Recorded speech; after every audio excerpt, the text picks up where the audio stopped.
Welcome to the show, everyone. How are you? It is Wednesday, the 17th of November. Thane, Kirby here till 10 o'clock. Then we're talking smack with Mack. Open line talkback from 10 o'clock to 10:30. Martin Bomber Bradbury joins us from the Daily Blog. Evening, mate. How are you? I feel that we are offering a pickup-only service this evening. I don't feel like it's the full expanded dine-in experience that people have come to know and love. Yes. Here on the No, it's not. It hasn't got all the frills and it doesn't. Nothing by candlelight. No background music. No. It's just pick up and click and deliver. That's all it is. Yeah. All it is. I see we've got another team member who's just arrived. He's just plugging his microphone in now. Let's bring him on. I wasn't on last night's show. Again, it was a bit click and collect, but he can tell us all about it. Please welcome Mack, everyone.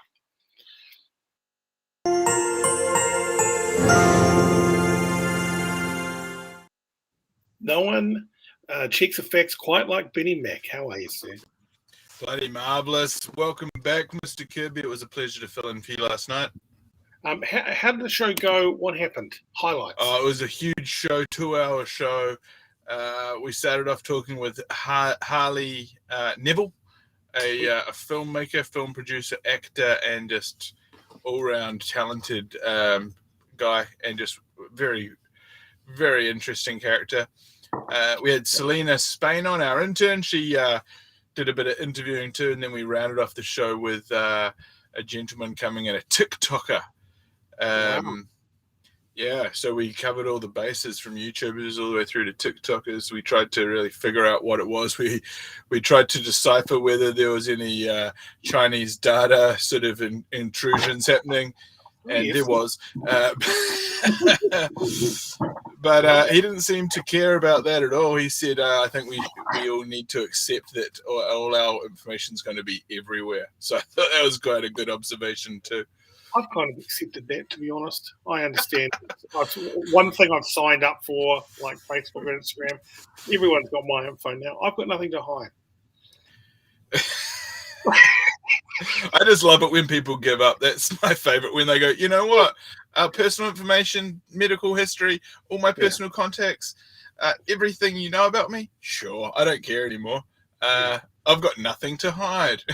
It's such a bullshit line, eh? Yeah, pretty much. Hey, mate, well, stay with us. When we come back through to you, I need you to run the analytics on Martin's interview. He's here. It is Wednesday, and we're talking politics. So I'll bring you back. Nice to see you, Bomber. Benny Mack, you are like Fantasia on more acid. Thank you very much. What a lovely compliment, Bomber. Yeah. Now, talk to me about this Colmar-Brunton poll and, the beauty contest that is who should be the leader, and also everyone hates Jacinda. But she's like News Talk ZB. Even though she goes down in the rating, she's still number one. Great analogy there, Thane. This poll is one of the biggies, TVNZ's poll. TV3 is the other big one. They follow a couple of other, the Talbot poll, the Taxpayer Union's poll, and the Roy Morgan poll, and they all pretty much show the same thing, that despite Auckland being in de facto house arrest for the last bloody 4 months, yes, Labour still have 41% in the polls. And yes, they've been slipping, but sweet Jesus, that's remarkable holding of the centre, even though everyone is so bloody angry. So it looks like most moderate New Zealanders in the middle, they don't like being locked down. Everyone's over it. People are sick of it, but they see that this is the best way forward. For National, we've edged up a little bit, but ACT is still such a large percentage of the right-wing vote now. It's difficult for National to be able to pick up more votes without actually having to try and take them from ACT. So that's not good for National. They're not looking great. Why are you happy about that? Well, I think people are probably happy about that because, again, despite the lockdown and everything else, we have had one of the lowest death rates. We've had the least economic impact, the least amount of hospitalizations. if this all comes to plan and fruition, the 90% vaccination rate, look, come January, February, we will have some semblance of normal. And we will have been over this Delta, and we would have done it without a huge loss of life or sickness. However, you've got rocketing suicides. You've got people who are triggered now by Jacinda's face. Just the mere look of her on TV triggers people. They get confused. They get itchy skin, dandruff, that type of thing. And she is quite triggering because she's not releasing us as soon as she could. Because again, it is a big operation. Understand COVID is, but the plan is being cobbled together as we go along. And you've got look at today. She looked straight down the barrel of the camera and told Auckland, "Oh, hey guys, you're in lockdown for another month," and didn't even flinch. I mean, that is commitment to message right there. I look.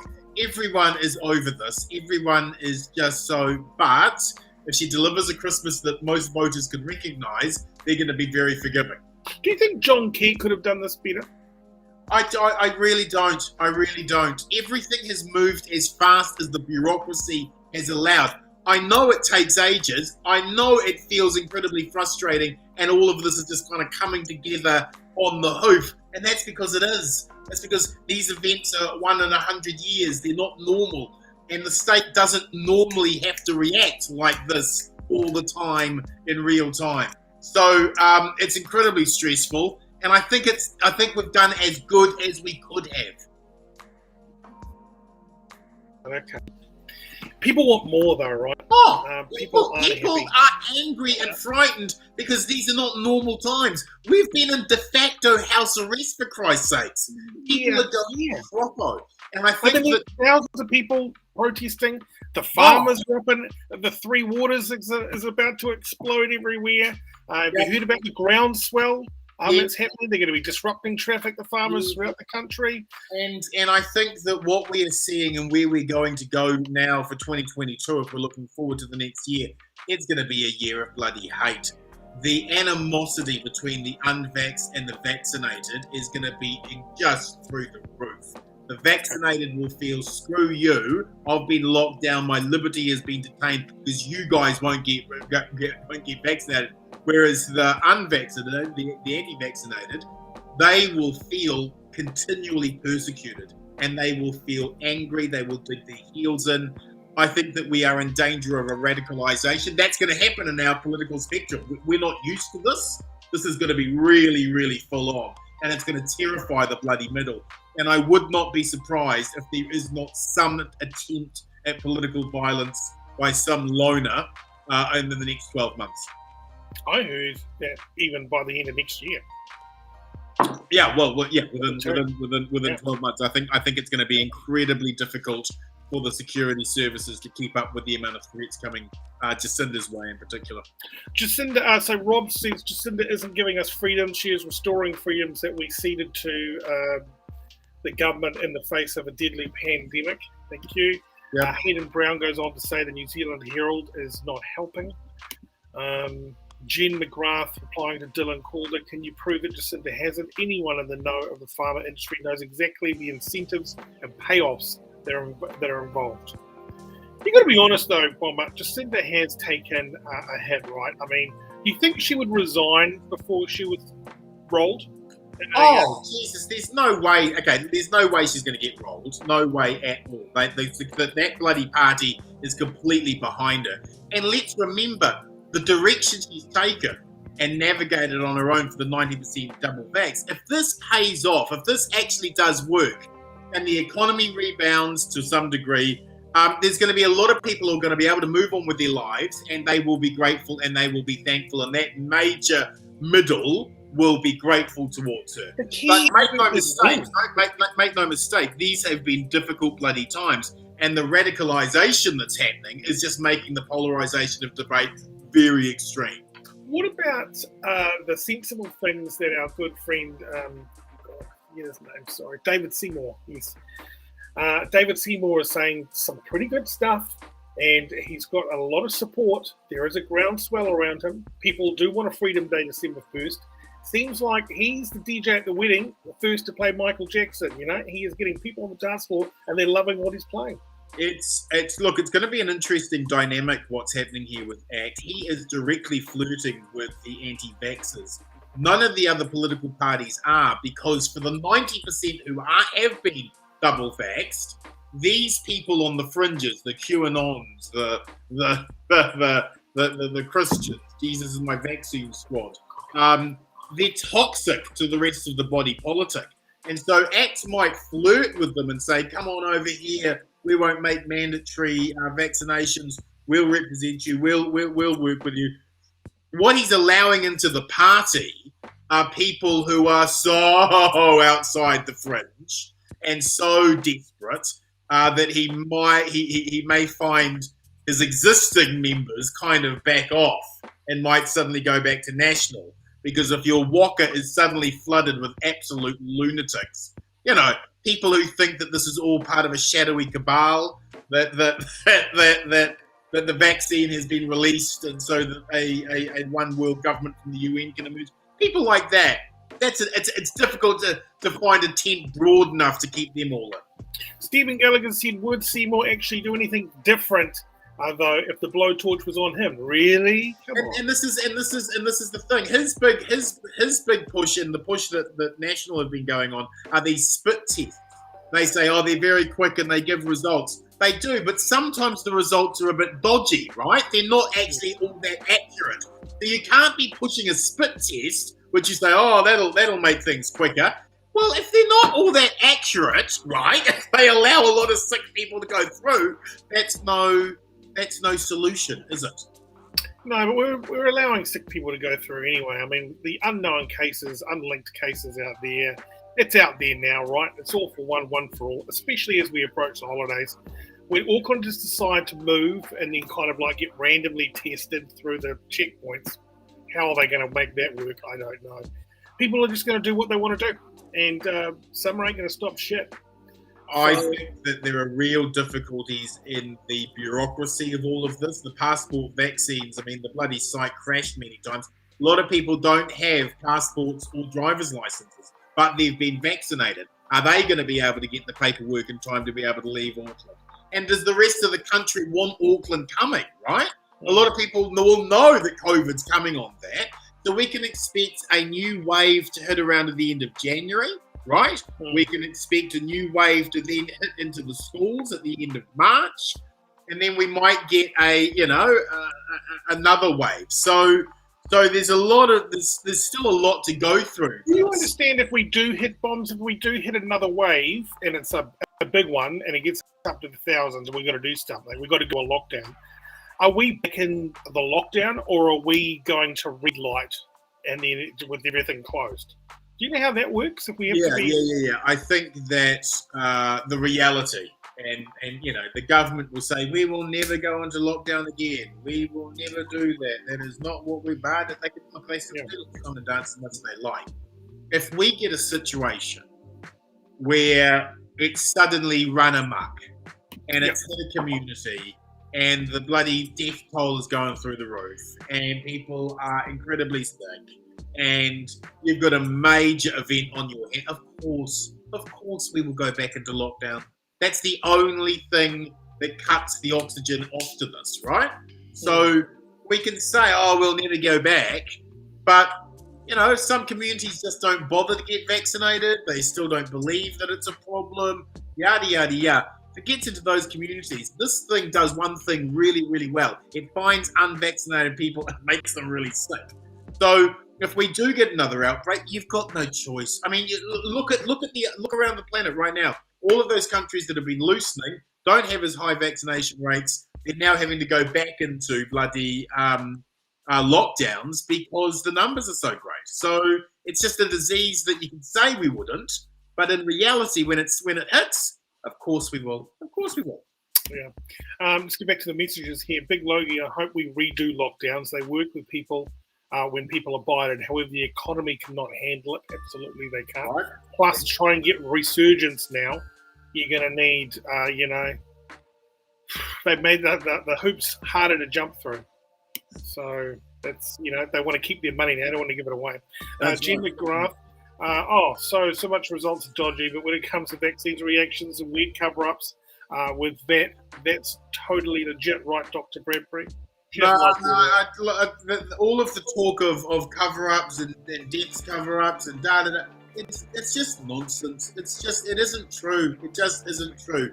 Yes, some people, a very small, 1 out of every 100,000, they're going to have an adverse reaction. Some of those adverse reactions are going to cause death.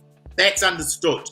But you've got a 1 in 3 chance of catching it and passing it on. I mean, there's, you've got far more chance of catching it and getting sick than you have of having an adverse reaction. The idea that somehow there is all of these people dying and it's being covered up, it just couldn't happen. It really couldn't happen in this day and age.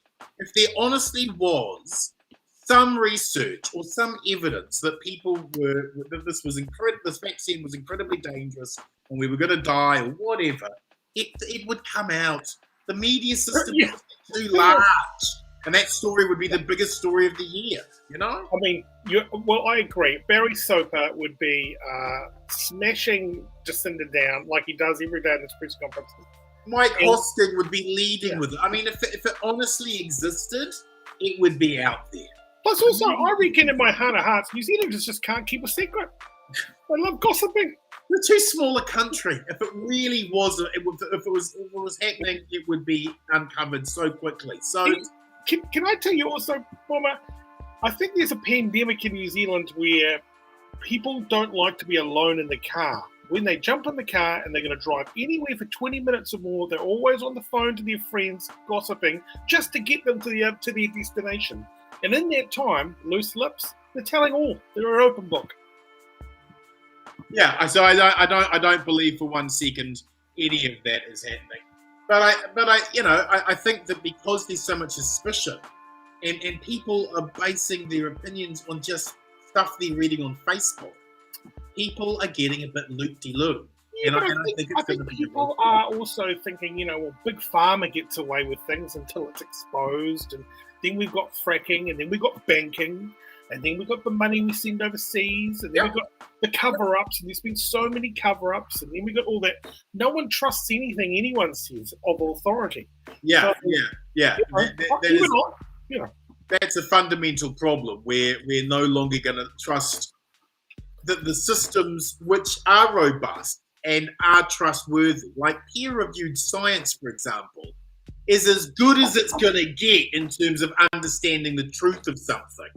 Whereas somebody thinks that they've, read lots of things on Facebook for a week, and suddenly they're on par with someone who's done 7 years at uni as a scientist. That's the disconnect I think we now have, and that people are believing some just stuff that can't be true, right? It just can't. Yeah, it seems a little bit weird, doesn't it? I mean, a bit nuts. Well, it's difficult to engage with people in rational debate if one of those groups doesn't believe that 2 + 2 = 4. Like usually in politics, it's more government or less government and various different arguments between. But now it's people have different concepts of reality, just absolutely different dimensions on which they believe and source a whole bunch of stuff, and that's not healthy for a society. We all have to have some basic facts, and where I think a lot of the anti-vax stuff is coming from is just la la land. Yeah, I mean, I know an anti-vaxxer, and then as soon as he said, Book of Revelations, or whatever it is, something from the Bible. Let's back this up right now. Sign of the Beast, 666. Yeah. Right. And just like we had when we had Vinnie Eastwood on, the funny thing is, it's still that one world situation there. It's just you had so many opportunities to destroy the world. Left, right, and centre, you've got an opportunity. You just get the job done if you wanted to take things over. But, it just hasn't happened. And it's been going on since the, 1500s or something like that? Yeah, I don't. These things are stories we tell ourselves, narratives we tell ourselves to try and make some understanding of the world around us, particularly when it's scary and we don't know what the hell's going on. And I think that if you don't have a wider understanding of why things are going on in society, and let's be honest, we don't have a great media that explains things. Last week, I was flicking through to see what was on at 7 p.m. on 7 Sharp and what was on The Project. And on 7 Sharp, the two of them were cutting each other's hair live on air.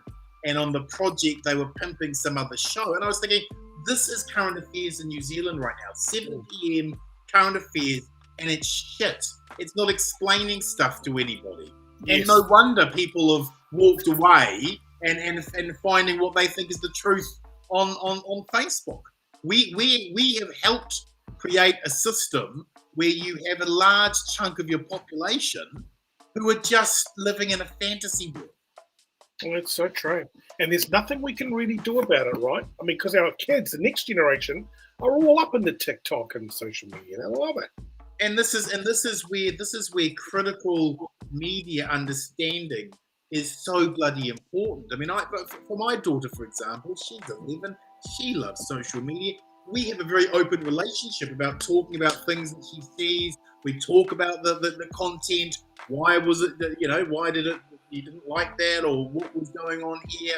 Because I want her to have the skill set to be able to navigate stuff online and know when something isn't true and when it is. And she'll ask me a question about something, and I'll go, that sounds like a TikTok fact, because we have this joke about TikTok facts. Yeah. Don't just believe everything somebody says on TikTok. And then we go through it and, and explain it in that. But I think that that's an essential part, of being a parent now, helping your children know what is fake and what isn't, and what is just opinion, and what is truth, and what is fact, and what's reputable. That critical thinking is more important than ever.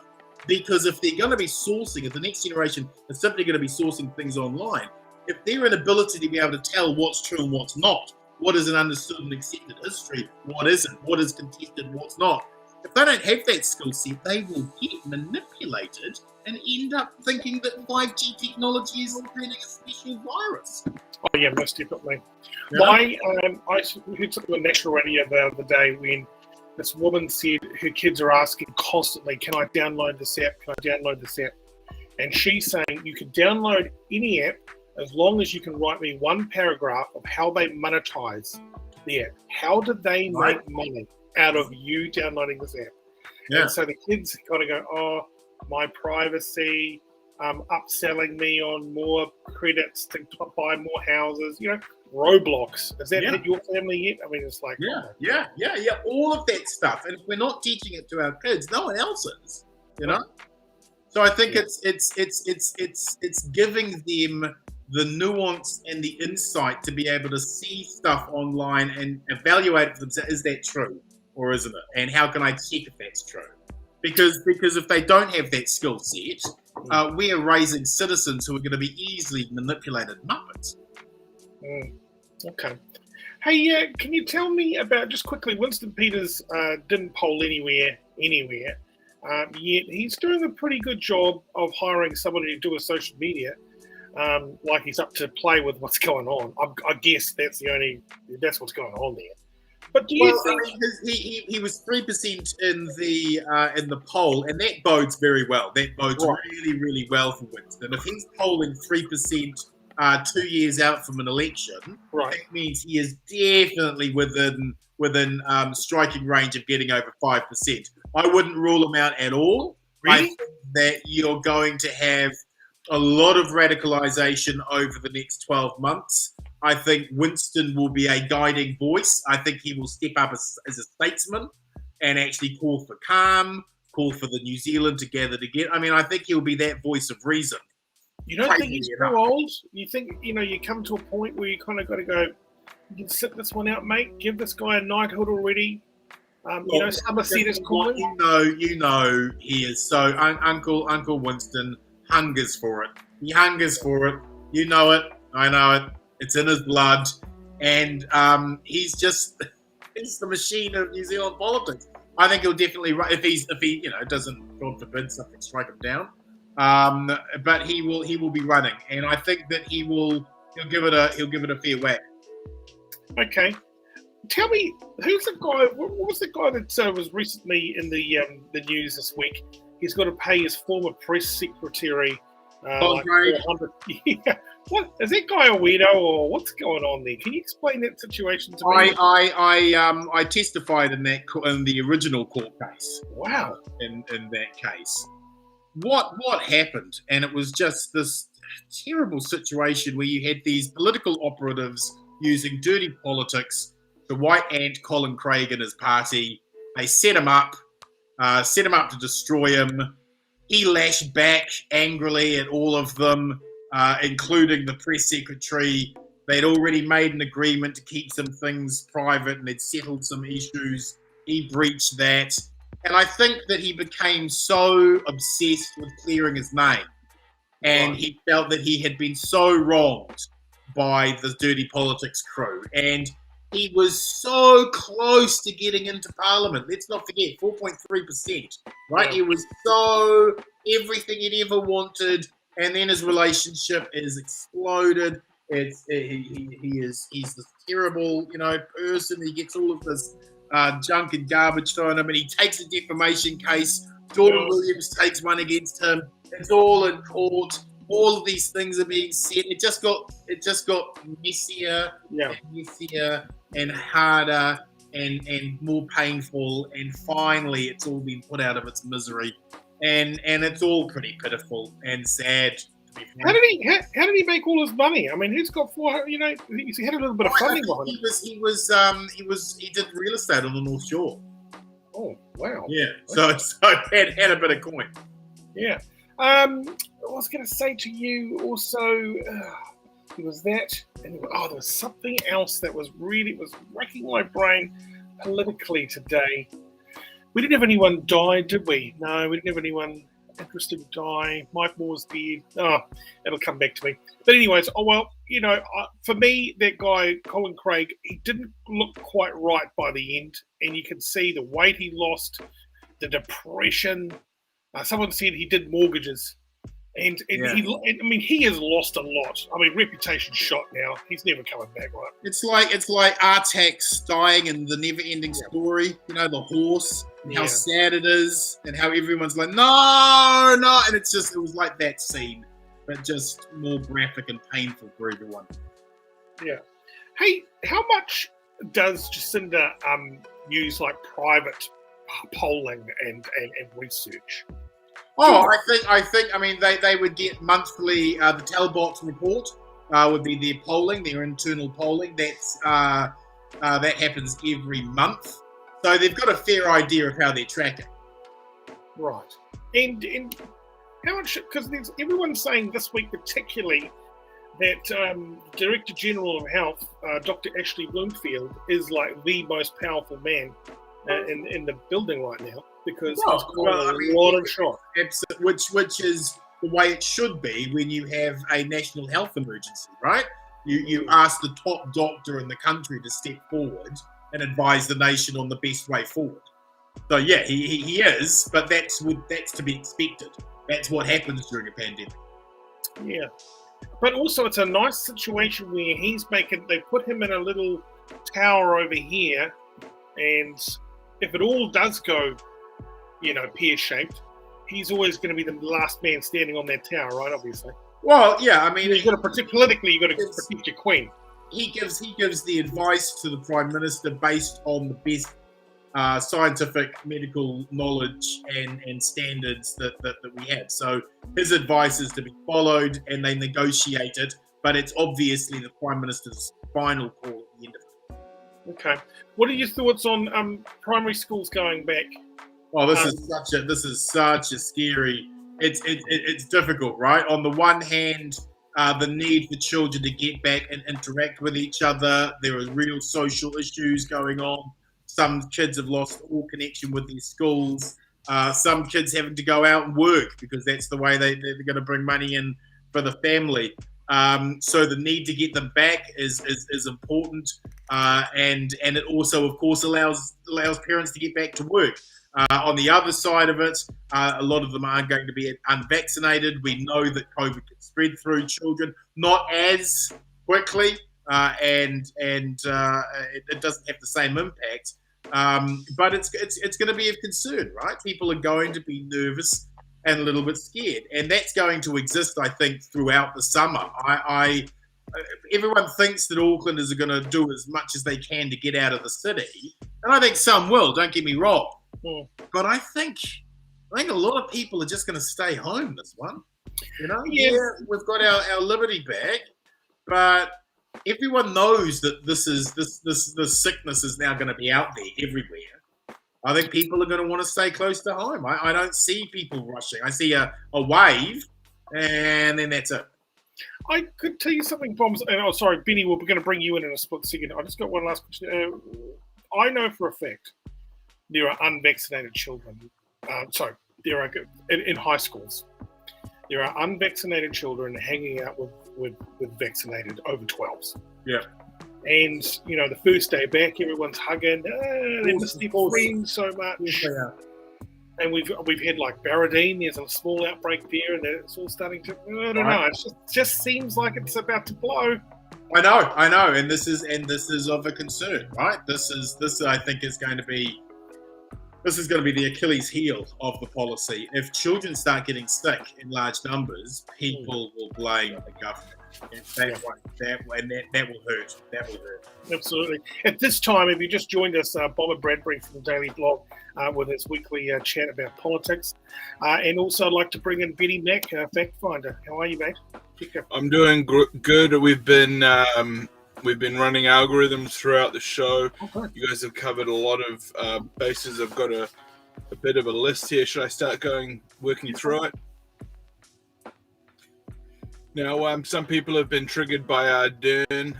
Yes, there are supply chain shortages. Don't panic buy.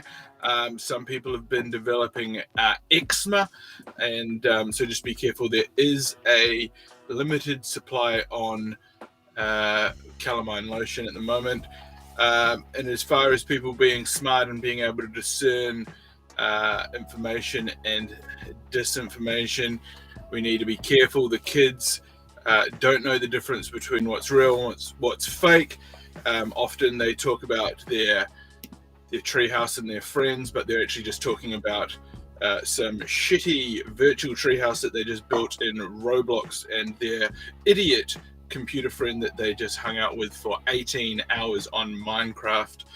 Unfortunately, there is no 12-step program for children to overcome parasitic microtransaction-based video games, and a 12-step program wouldn't work in this country anyway, because the main problem being that in this 12-step program you have to accept the existence of a higher power, and as we all know, we are living in a godless nation.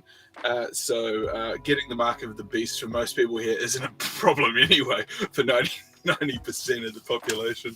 Fantastic. So, thank you very much, Benny. I'm glad we did that. Thank you. One other thing. Yeah.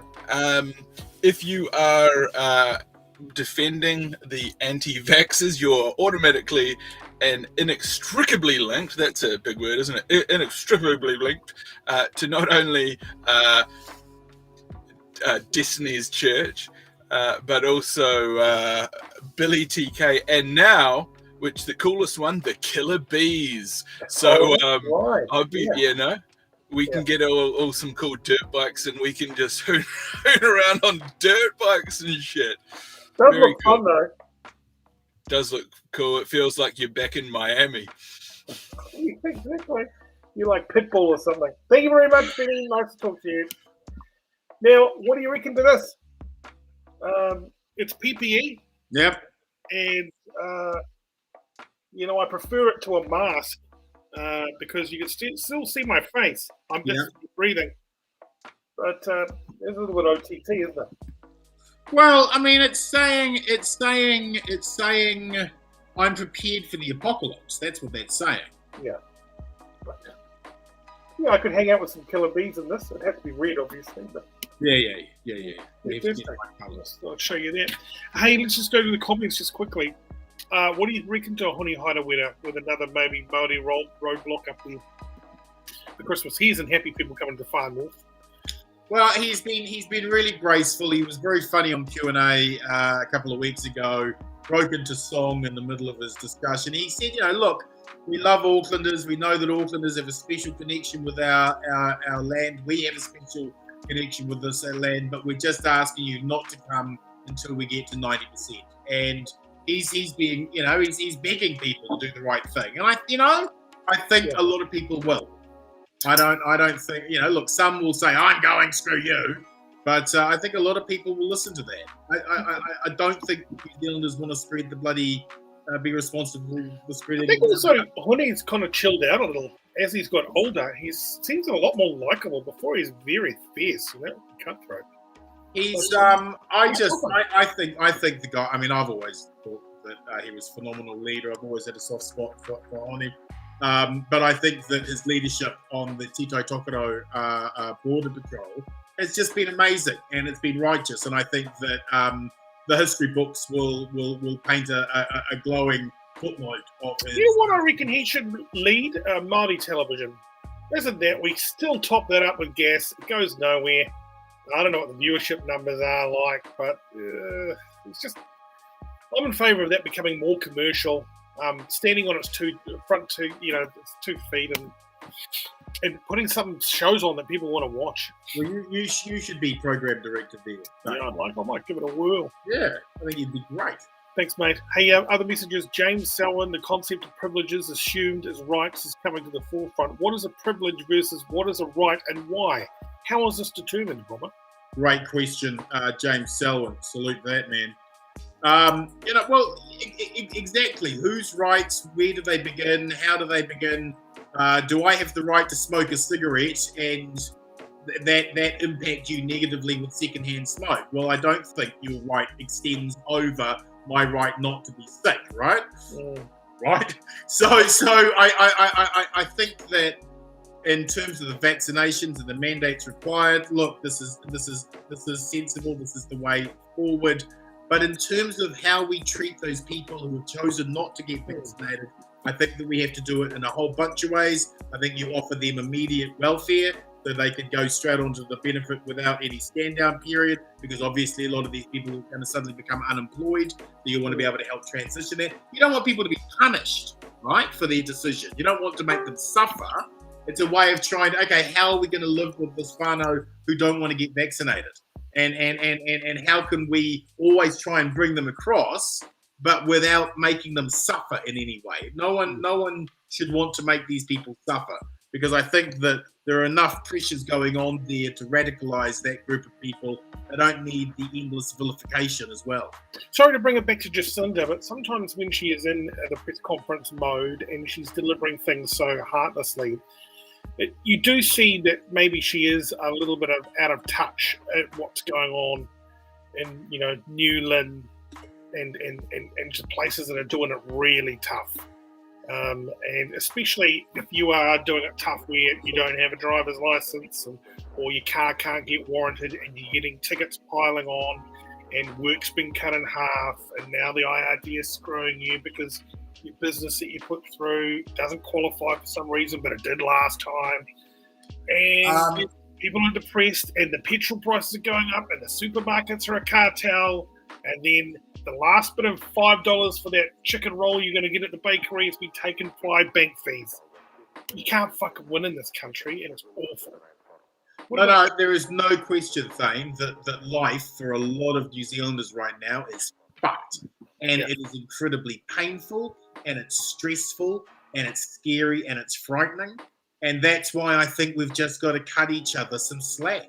That when people blow up, we don't suddenly pile in and descry that as hate speech and that person needs the police to arrest them and da. We just have to accept that this is a scary, frightening time for everyone.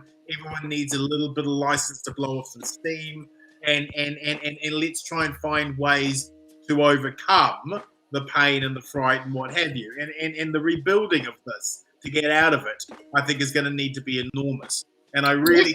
I agree. And it has to be enormous because rents for a normal 3-bedroom house in an area that's close to a school starts at $900 with one bathroom. What is 900 would be 550, 600 back in the day, and I can't live back in the day. Right.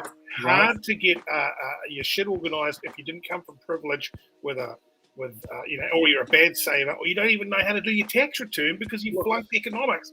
It's all of those things. All of those things. Right? Which segues perfectly into our next guest. See what I was saying? I was just doing the big radio ramp up. We're going to bring in Ed McKnight, and Bob, I'd love you to stick around if you can. No, please. Welcome, Ed. How are you? Oh, I'm doing so good, Thane. Thanks for having me on this evening. No worries. Now, you're an economist, right? That's what you do. You're an economist. Can you explain to... specialise... Say that again. Sorry, I just missed that. Can you tell us what an economist is, and what you do and all that kind of stuff? Well, there's two main parts to it. The first is trying to figure out some stuff. So we look at a whole heap of data to figure out what's going on out in the markets, depending on what we're looking at. I heard you guys just talking about rent before. Property is something very close to my heart because I specialise in property. But the first thing is about trying to figure out, well, what is the truth actually going on out there? Market. What do we expect inflation to be? How fast are rents increasing? How prices increasing? All that kind of good stuff. The second part is really about communication, which is getting out and telling people, well, what's going on and what do we expect to happen in the future? So that's really the two main things, trying to figure out, well, what is actually going on? What is the truth? And second thing, just trying to get it out to people so that they're able to make good decisions in whatever they happen to do, whether it's business or property or investing, so that they're able to make some good decisions and do whatever they want to do. You're a weather forecaster for money. And just like the weatherman, I sometimes get it wrong. Is also the case. And actually, just on that, it's quite hilarious. I'll tell you a little story before we really get going, Thane. I remember back in March 2020 last year, just as we were going into the initial lockdowns, and of course COVID was all happening. And at the time, there were enormous predictions that property prices were going to crash by 20%. Yes. Ask a different economist, you'll get an answer. Now, I penned an article for Stuff early in March saying, look, one thing we've got to be aware of is that economists often get things wrong. And so I wrote this big article talking about how economists always get it wrong and you should never trust an economist. And it turns out in that specific case is that all of the economists did get it wrong. Not saying that I was right, just saying that I was right, that we often do get it wrong, which is just the one thing. So just like the weatherman, we do sometimes often get it wrong as well. When people were asking me, when are you going to buy a house, Thane? And I was like, I have bought a house and I've sold a house and I've bought some stuff and I've sold some stuff. But I always have two answers.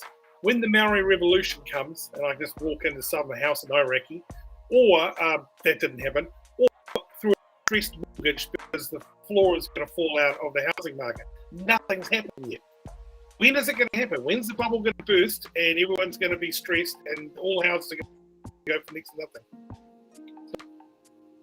Well, look, it's quite interesting. I don't expect we're going to see a substantial decline in house prices in the near term at all. But having said that, it's quite interesting. I was just reading some Reserve Bank data that was looking at declines in house prices in the past from around the world. And there are times in Spain, for instance, in 2008, where house prices dropped by about 45%. Back in 1997, when the British left Hong Kong, house prices fell over 70%. So big house price falls do certainly happen. We had our own version of that, where house prices fell somewhere between 10 to 13% during the 2008 crash. But look, one thing I would say is I'm not expecting to see a big crash in the medium term. I would say in the next 5-7 years, if at all into the future, simply because so much of the fundamentals of the market have shifted. And in fact, there was some modelling that came out from the Reserve Bank. They did some number crunching looking at how sustainable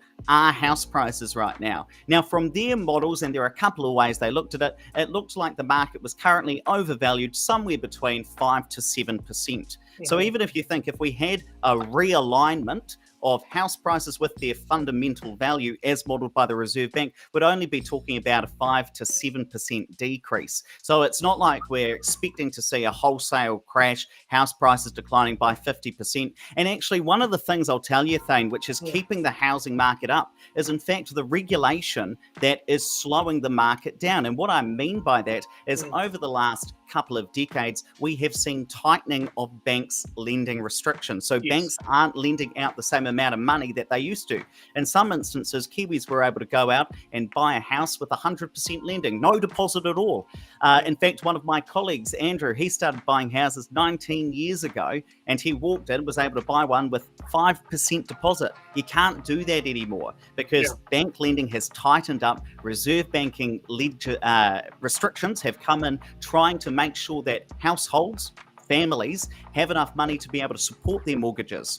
Well, the tighter that you hold lending, it means that there is less to fall because households are so resilient. We've been tested at higher interest rates. Our income and our spending has been scrutinised. So when people are getting lending now, they really can afford it, even if the market starts to turn. And what that means is that it's less likely that we're going to see a whole heap of mortgagee sales, even if we saw unemployment increase from where we currently see it today. So the very regulation which is slowing down the housing market actually means that the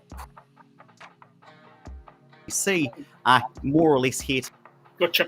We're going to get to our comments in a couple of seconds, but so the government is its own worst enemy. It's trying to help people, but by helping people, it's made the banks put their interest rates up, impossible to lend any money. What about the new builds and stuff? Is that working? We got more new builds? I'm all about the new builds, actually. And it's interesting, you talked before about a 3-bedroom house that might cost $900 to rent. I'm really happy. I've just purchased a new build, 3-bedroom down in Mangere Bridge, and that's expecting to rent for something like $650, $670. And it's only, I'm very happy to say, about a 6-minute walk from the local Mangere Bridge school. So I'm hoping that a really nice family are going to move in there when that actually does get built. And I can imagine somebody walking down the road with their kids, what about modern architecture? If you drive through Flatbush, you've got all these little shit boxes that are just very, 2-story. You're that close away from your neighbour. They give you one of those pull-out lines and a strip of grass. And then you go overseas and you see this beautiful architecture and houses done tastefully and stylishly.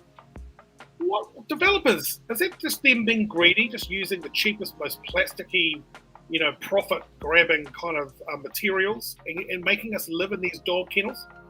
I wouldn't say it's necessarily them trying to cheap out, but I do think that there's a bit of a failure in terms of developers' design standards. One developer who I'm really big on, who operates down in the Christchurch market, is a company called Brooksfield Living. And what they specifically do are weatherboard houses, and they call them heritage houses. And if you were to Google it now, anybody sitting at home as well, you'd find that they try and design them to look like kind of old British houses. Intensified, don't get me wrong, because you've got to intensify houses in order to bring the cost down and also to make it profitable in order to build these houses from the developer's standpoint. But the interesting thing is that it doesn't cost that much more to give it a different design flair. Now, one thing that I think that you're cottoning onto is that in order to contain costs, what a lot of developers will do is they will standardize the design of their properties. And that's where you start to get these developments that all look the same because they're rolling out the same floor plans again and again and again, and then they'll use the same builders. The idea behind that is then it's very easy to scale up because you're just building the same thing again and again and again. And so that's kind of the decision that they're making. That's not the specific one I was thinking, but that actually is quite a nice look at that specific house. Yeah. Okay, what do you think about the popular notion that we should cut back all golf courses to 9 holes and start building houses for poor people? Well, do you know what? I've actually got a bit of for that because I know for a fact down from where I live, there's the Remuera Golf Club. and it's an enormous big section. It's council land. And the thing about that is when you value it on Auckland Council's balance sheet, my understanding is they value it based on current use. But actually, if they were to redevelop that, the value of that land would be so much higher. I've actually got a lot of sympathy for that, because I think that's where, do we need that many golf courses around Auckland, or do we need houses for people to live in? I think there really is an argument for saying, actually, we don't need that many golf courses. We could have some consolidation between them, revalue that land. Our council up here in Auckland is heavily debt laden. If we could get some of that money out and then pay down some debt or invest in infrastructure, I think that'd be a good thing. Politically unpopular, and of course I don't care because I don't play golf, but I do think that it seems a bit of a waste that right in the middle of Remuera/Stonefields, you've got this enormous 18-hole golf course. And what for the few people who play golf? I think it would be better to redevelop that into housing, as a personal opinion. It's great to have you on the show, and it's always a wonderful thing to chat to Economist. I'd like your thoughts on the following. Do you think Orr is going to use his bazooka in terms of a sudden jump in interest rates to try and stem what we're seeing with inflation? Now, our bank and the Fed say that the current spike is just a supply issue jam. But with China having a no virus policy and keeping those ports shut, doesn't it suggest that those supply chain issues aren't going to get solved very quickly, and that spiking inflation is going to be here to stay, and that all will have no option but to jump interest rates, let's say 2%? I don't think he'll move perhaps that quickly in terms of moving the OCR from an 0.5 up to 2. Certainly in the next Monetary Policy Committee announcement. But I think we will start to see an increase pretty rapidly, but taking small steps to get up there. I do think that he's got a point. Would that be enough to convince the market, though? I mean, doesn't he have to make a dramatic move? Well, it just depends on what the inflation expectations from their surveys come out and suggest what they want it to be. So I don't know what the next inflation survey is going to come out and suggest what bankers and business people expect inflation to be. I think the current level that we're at, the 4.9%, I don't think we're going to see that again, because a lot of that has come down to oil price spikes as well. Remember, only 12 months ago, the price of oil hit $. In fact, the oil companies were having to pay people in order to store it. And so we're starting to see inflation come back and rising oil prices and some of the supply chain issues which you identified. So I do think we'll see inflation come back a bit. I think he'll start to step it up slowly as opposed to ramping it up to 2% within the next year. So I think we'll start to see it over the next 2 years. You would advise anyone who's looking to get a house or take out a mortgage, you would advise them to very much keep an eye on that inflation rate. And if it does bubble over, then that's going to be a clear sign that Orr is going to be pushing those interest rates higher, right? If we see high inflation, yes, I'd absolutely suggest that. One thing that I would say as well, though, is that it's quite interesting. Some people will say, well, I've got a fix for the 5-year term, for instance. I've got a fix for interest rate for 5 years because interest rates are going to go up. The one thing you've got to remember is people thinking that interest rates are going to increase. A lot of that expectation may already be priced into that interest rate. And so I always run a very simple spreadsheet where you model out, well, what do you think the interest rates are going to be over the next 5 years? And then sometimes fixing for the 5-year rate today may not be the best decision, economically speaking, because your average interest rate will be higher than if you went on the 1-year rate and it's 3.5 this year and it's 4 next year and it's 5 next year and whatever it happens to be. Sometimes fixing for the long term isn't necessarily the best decision. Okay, fantastic. We've got a comment here from Rob. Says the status quo of endless housing rent increases making inequity in New Zealand into a national disaster. Jacinda has failed on child poverty. Well, there is a massive inequity, isn't there? Really, and with the property, housing, that type of thing. There is a bit of a tale of the haves and the have-nots. One thing that I would say, though, is back in 1991, New Zealand home ownership hit its peak. 74% it was back in 1991. Now, the thing that I want everybody to remember is that even when house prices were much more affordable than they are today, almost 8 times in some cases more affordable than they are today, still 24% of the population rented. And I think it's important to remember that there will be a segment of society, probably about 25% at a bare minimum, who are always going to rent for whatever reason. And so we do need to make sure that we've got landlords as well. It is true rising house prices are going to lock some people in the market, and that's really unfortunate. And that's where I hope that private landlords I'm talking about, can get into the market and provide that solution and that housing, warm, dry housing for people who are locked out of the market. Seem like a pretty cool economist. Got to be honest with you, Ed.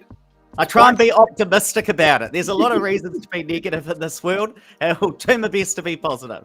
No, that's very good. Hey, tell us about the podcast. What podcast do you do and how can we follow it?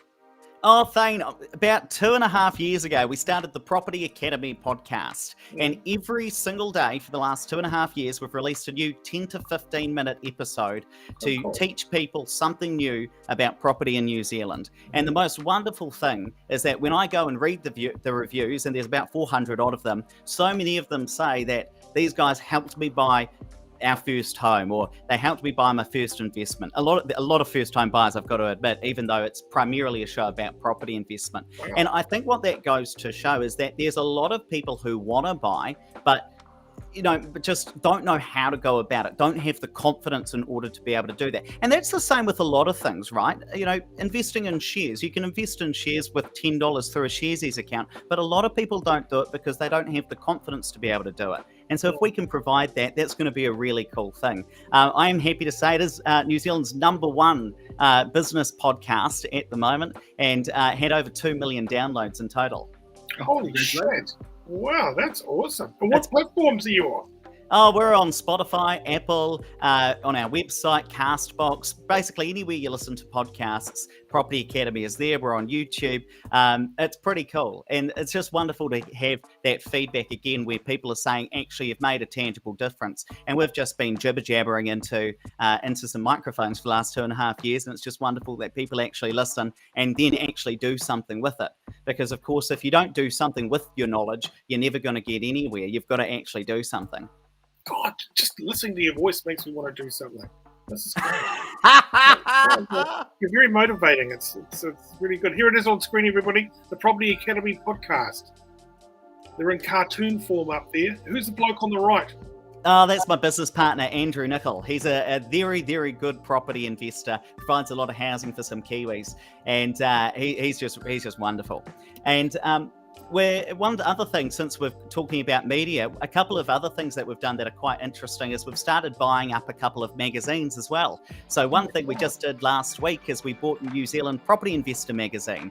Again, trying to get really good information out there to people who want to learn about property and find a way. And I think that's really cool. I think it's a wonderful thing. Would you get your real estate license? So you're even more closer? Do you think because I think you'd make a wonderful real estate agent.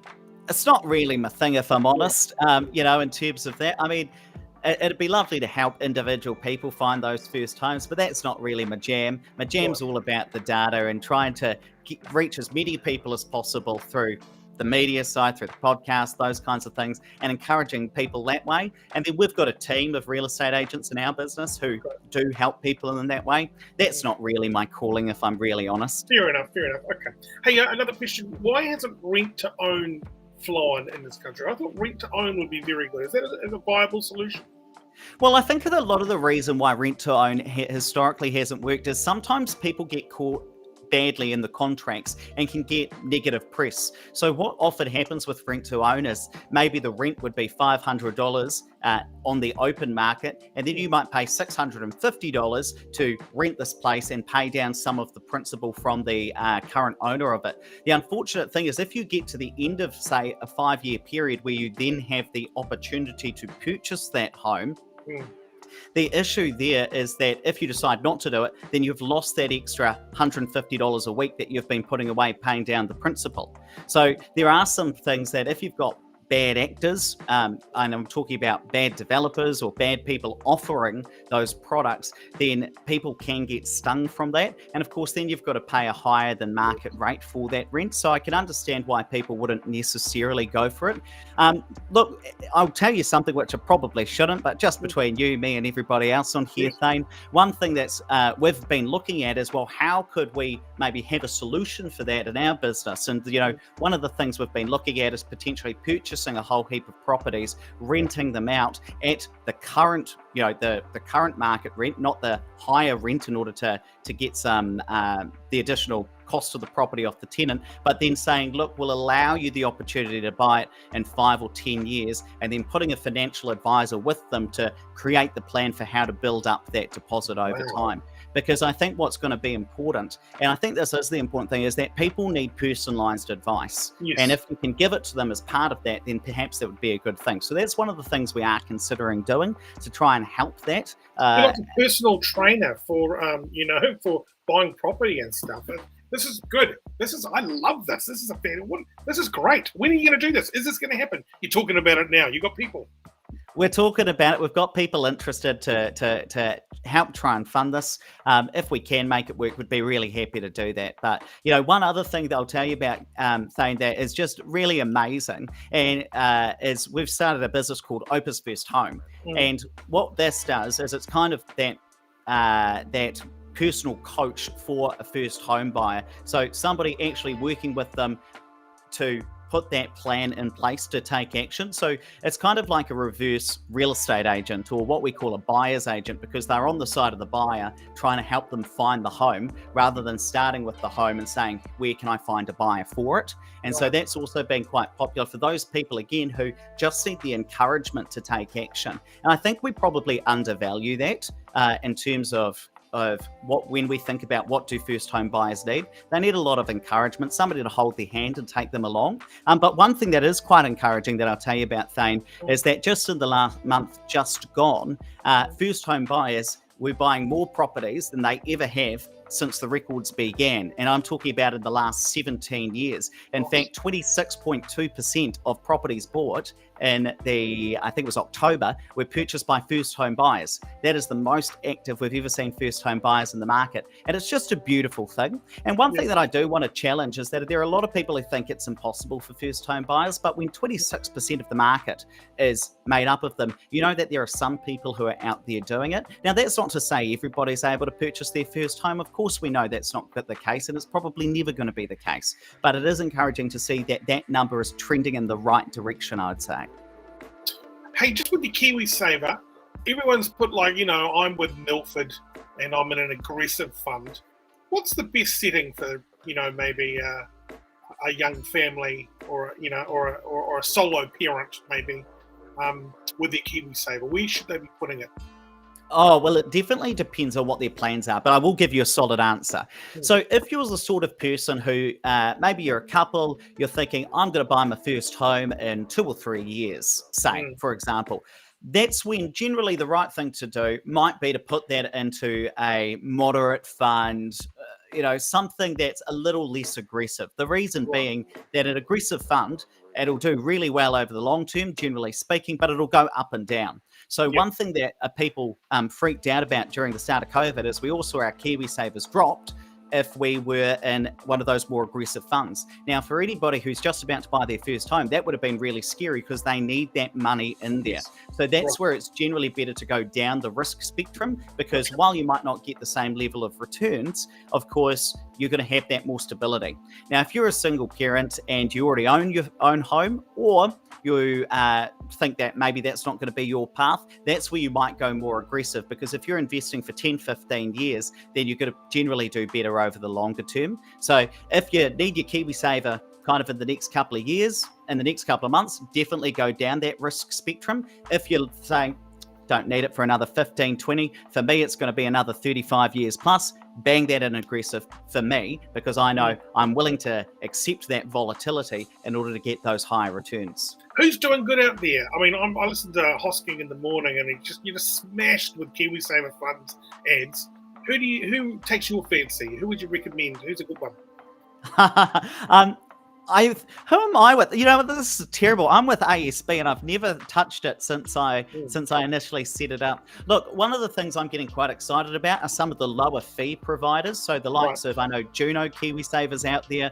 I know that Simplicity's out there. And they take a less active approach into managing the funds and so charge much lower fees. Now, over the long term, there have been quite a few studies that suggest that you'll tend to do better in those because they leave the money alone and there's low fees because they don't actively manage it. They just track the market. So those are the ones that I'm pretty excited about. I should probably switch over to one of them myself. But I think anywhere where you can just leave it alone, I think is probably going to do better rather than trying to move it around year to year following whoever the best provider was. I mean, one thing that you'll know as well, Thane, listening to the likes of Mike Hosky and hearing all of those ads, they're all number one on some. Yes. I saw an ad for MILFund on some index. Kiwi Bank's number one on something else. Juno's number one. I mean, it's so hard to decipher because they're all number one by some various ranking. But I think you've got to find one that works for you. Just pick it and stick with it, I think, is generally the best thing. I was talking to CB Woodhouse the other day. We've got to wrap this up very shortly. And Ed, I'd love to have you back. I think you're a great guest. And if you could chip in with a couple more answers to my weird questions at another time, that'll be amazing if that's possible. But he hasn't said yes. He just nodded his head, everybody. It was a yes. It was a yes. Oh, okay, great. Yeah. Well, you know, your podcast's doing amazing things now. Sheesh. What was I going to say to you? Are banks corrupt? Because we were saying, look, hey, you know, you can get a banking license for $30 million. When I was talking to CB, and he said, you know, when you're taking out a loan, it just basically creates a whole lot of zeros. It then transfers it over, then you pay your fees, and then you zero down the loan, and it's gone. They're left with the money, the real money, and then they pocket it and run away and send it back to Australia. Would we do better with kind of like really trying to control and come down on banks, fleecing us with their fees and whatnot? Well, of course, because part of our company works very closely with banks as mortgage brokers, I would never suggest that the banks are corrupt. But what I would say is that I do think that increasing regulation, in my mind, is generally not a good thing for innovation. I mean, I would like to see a great deal of competition in the banking sector, different people being able to come in at different times. I actually think that Kiwi Bank was probably good thing for the New Zealand banking system to add more competition in. I think what's going to be great for banking, let more competition rip through, enough regulation to keep us all safe, but not enough to stifle the banks. I think that's going to be a very good thing. And I'm actually quite heartened that because a lot of the banks are starting to tighten up their lending restrictions, we're expecting to see a lot more new entrants come into the market, what we call non-bank lenders. So those are people who will lend out money so you can go buy a house, but they don't keep your money on their behalf in terms of deposits. You can't go get a credit card from non-bank lenders. You can't open up a checking account with an EFTPOS card. So I'm very excited about that option coming in because I know that because they're not as heavily regulated, they are able to take a more pragmatic approach to lending out money to people who might not be able to be served by the main banks. So I think a decent amount of regulation that doesn't stifle the banks, but enough competition in there to keep that innovation up. Just quickly, I had lots of bad luck and made some bad choices, kind of messed up my finances despite earning lots of money. There is a sector out of in New Zealand that make a whole lot of cash, but yet have got terrible credit and terrible money knowledge. You know, how can they change? How can they turn their fortunes around? Look, it's not going to be easy, is it? Because if you've allowed that level of lifestyle inflation where you earn 150k but you spend 160k, then God, it's going to be a bad time. And in fact, one thing, because we deal with everyday Kiwis and see their financial situations, we have definitely seen that where somebody might earn 150k but they spend slightly more than that, and those people are going backwards, whereas somebody who earns 60k and spends 55k is actually going forwards. So it is quite interesting. That's where that often happens, is we get what we call lifestyle inflation. You get a 10k pay rise, so you spend an extra 10k. You get a 20k pay rise, so you upgrade the cars. And those are the kinds of things that really do stifle people from getting forward. Look, the only way is unfortunately, and I'm not sure whether the commenter who I read was talking about this specific situation, but if you're earning a high amount of income and you're spending that amount of money, the only thing is to wind back those expenses and finding ways in order to be able to do that.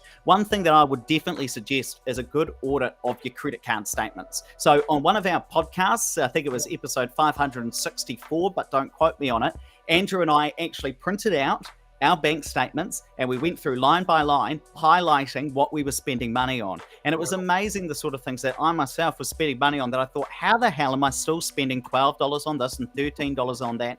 $321.75 was how much money I was able to carve off per month by doing that little exercise of, I'm not doing this, I don't need that, I don't need the Herald Premium subscription. So I think the first thing is you've got to get an audit of what you're doing and start to cut that down. I mean, it's not going to be easy though if your lifestyle has ballooned. Cutting that back down, that's going to take a bit of pain, but it's going to be the necessary thing to do. But hey, the great thing is it's a new day tomorrow. You can start tomorrow, and that's take your first step forward. That's all you can do. Ian, it's been fantastic talking to you. Thank you so much. Definitely go and follow that podcast. I will be following you. And I really appreciate your time tonight. It's been very informative. I've enjoyed it. Loved it. Perfect. Bye now. Thanks so much. See you soon. Bye-bye. Wasn't that guy fantastic? A very interesting fella. That is a show, everybody. We're going to be back tomorrow night with a guy from MH370. Now, this guy came up with some kind of locations and some theories why MH370 went down. He's a very hard to get interview, but we finally tracked him down. He's coming in 6:30 Adelaide time, so he'll be here at 9:30 tomorrow for a quick chat on the latest with MH370. This has been a passion project of mine. I went on a search for it with Dunk from the Rock, funded by Rock listeners. We tried to have a search for that plane, following some weird and wild theories. But we found nothing. But a Kiwi died on that flight, so, it's a bit of a sad one. That is a show. Talking Smack with Benny Mack up next. Have a fantastic Wednesday night and enjoy your Thursday. Good evening.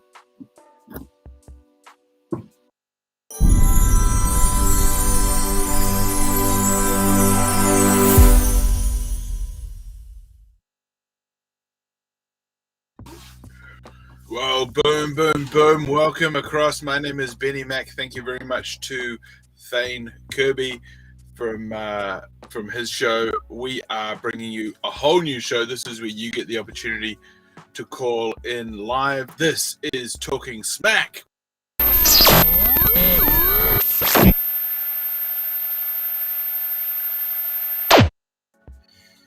Yeah, it's Talking Smack with Benny Mack, and we are taking your calls. I'm going to place the link in the chat right away. Okay, boom, here we go.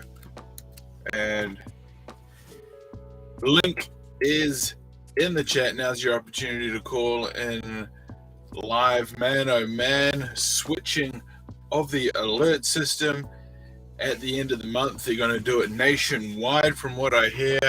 Hone Hadawera is not a happy man. He is speaking for Te Tai Tokoro, and he does not want any of anyone from Tamaki Makaurau coming on up, man, oh man. So exciting times indeed. It's going to be a Christmas to remember, that's for damn sure. Because everyone's going to be trying to forget the last 4 months. We are live on the World Wide Web, and we appreciate everyone for tuning in. If you want to watch and tune in and subscribe, you can do so, because we have actually got I've got a YouTube channel, so I am broadcasting live. No, I'm not. Actually, tonight, no, I'm not broadcasting it on my YouTube channel tonight. I didn't get a chance to pair the damn show. How unfortunate is that? It really is. Thane Kirby, they suggested that Thane Kirby could be the CEO, the new CEO for Maori television service. Yeah, I don't quite know how that would go down. I mean, he's a great guy and all, but he might need to brush up on his te reo. because man, oh man, you got to have some fluency there in the lingua if you're going to kick it up at the MTS Whare. That's for sure. That's for sure. That's for sure. So we are reaching out to you, and we are reaching out to our live calling crew. Hayden, you are in the room. Do you copy, caller? Do you copy? How you going? Oh, doing good, mate. Doing good. What's happening at your end? Have you got any updates? I was going to do Taro. Oh, okay. Oh, okay. Right. Yeah, okay. You're going to do some Taro. Okay, well, that sounds all very creepy. I don't know if this is really the forum for that because I prefer not to dabble in the occult. But maybe it could be something that you and Selena Spain take part in. We're going to bring her into the show right now. Selena Spain, you ready to come on through? Selena Spain, do you dabble in the occult at all? What's that? The occult? Occult? Yeah. Do you dabble in the occult? Hayden, bring her up to speed, would you? I was going to do some Taro for you. Taro. You keep pronouncing it like taro, like you're going to cook it up in a pot, like it's some sort of an island meal. I think you mean taro, not taro. It sounds like a game of chance. Isn't it a silent T? Taro. It is. You don't say tarot.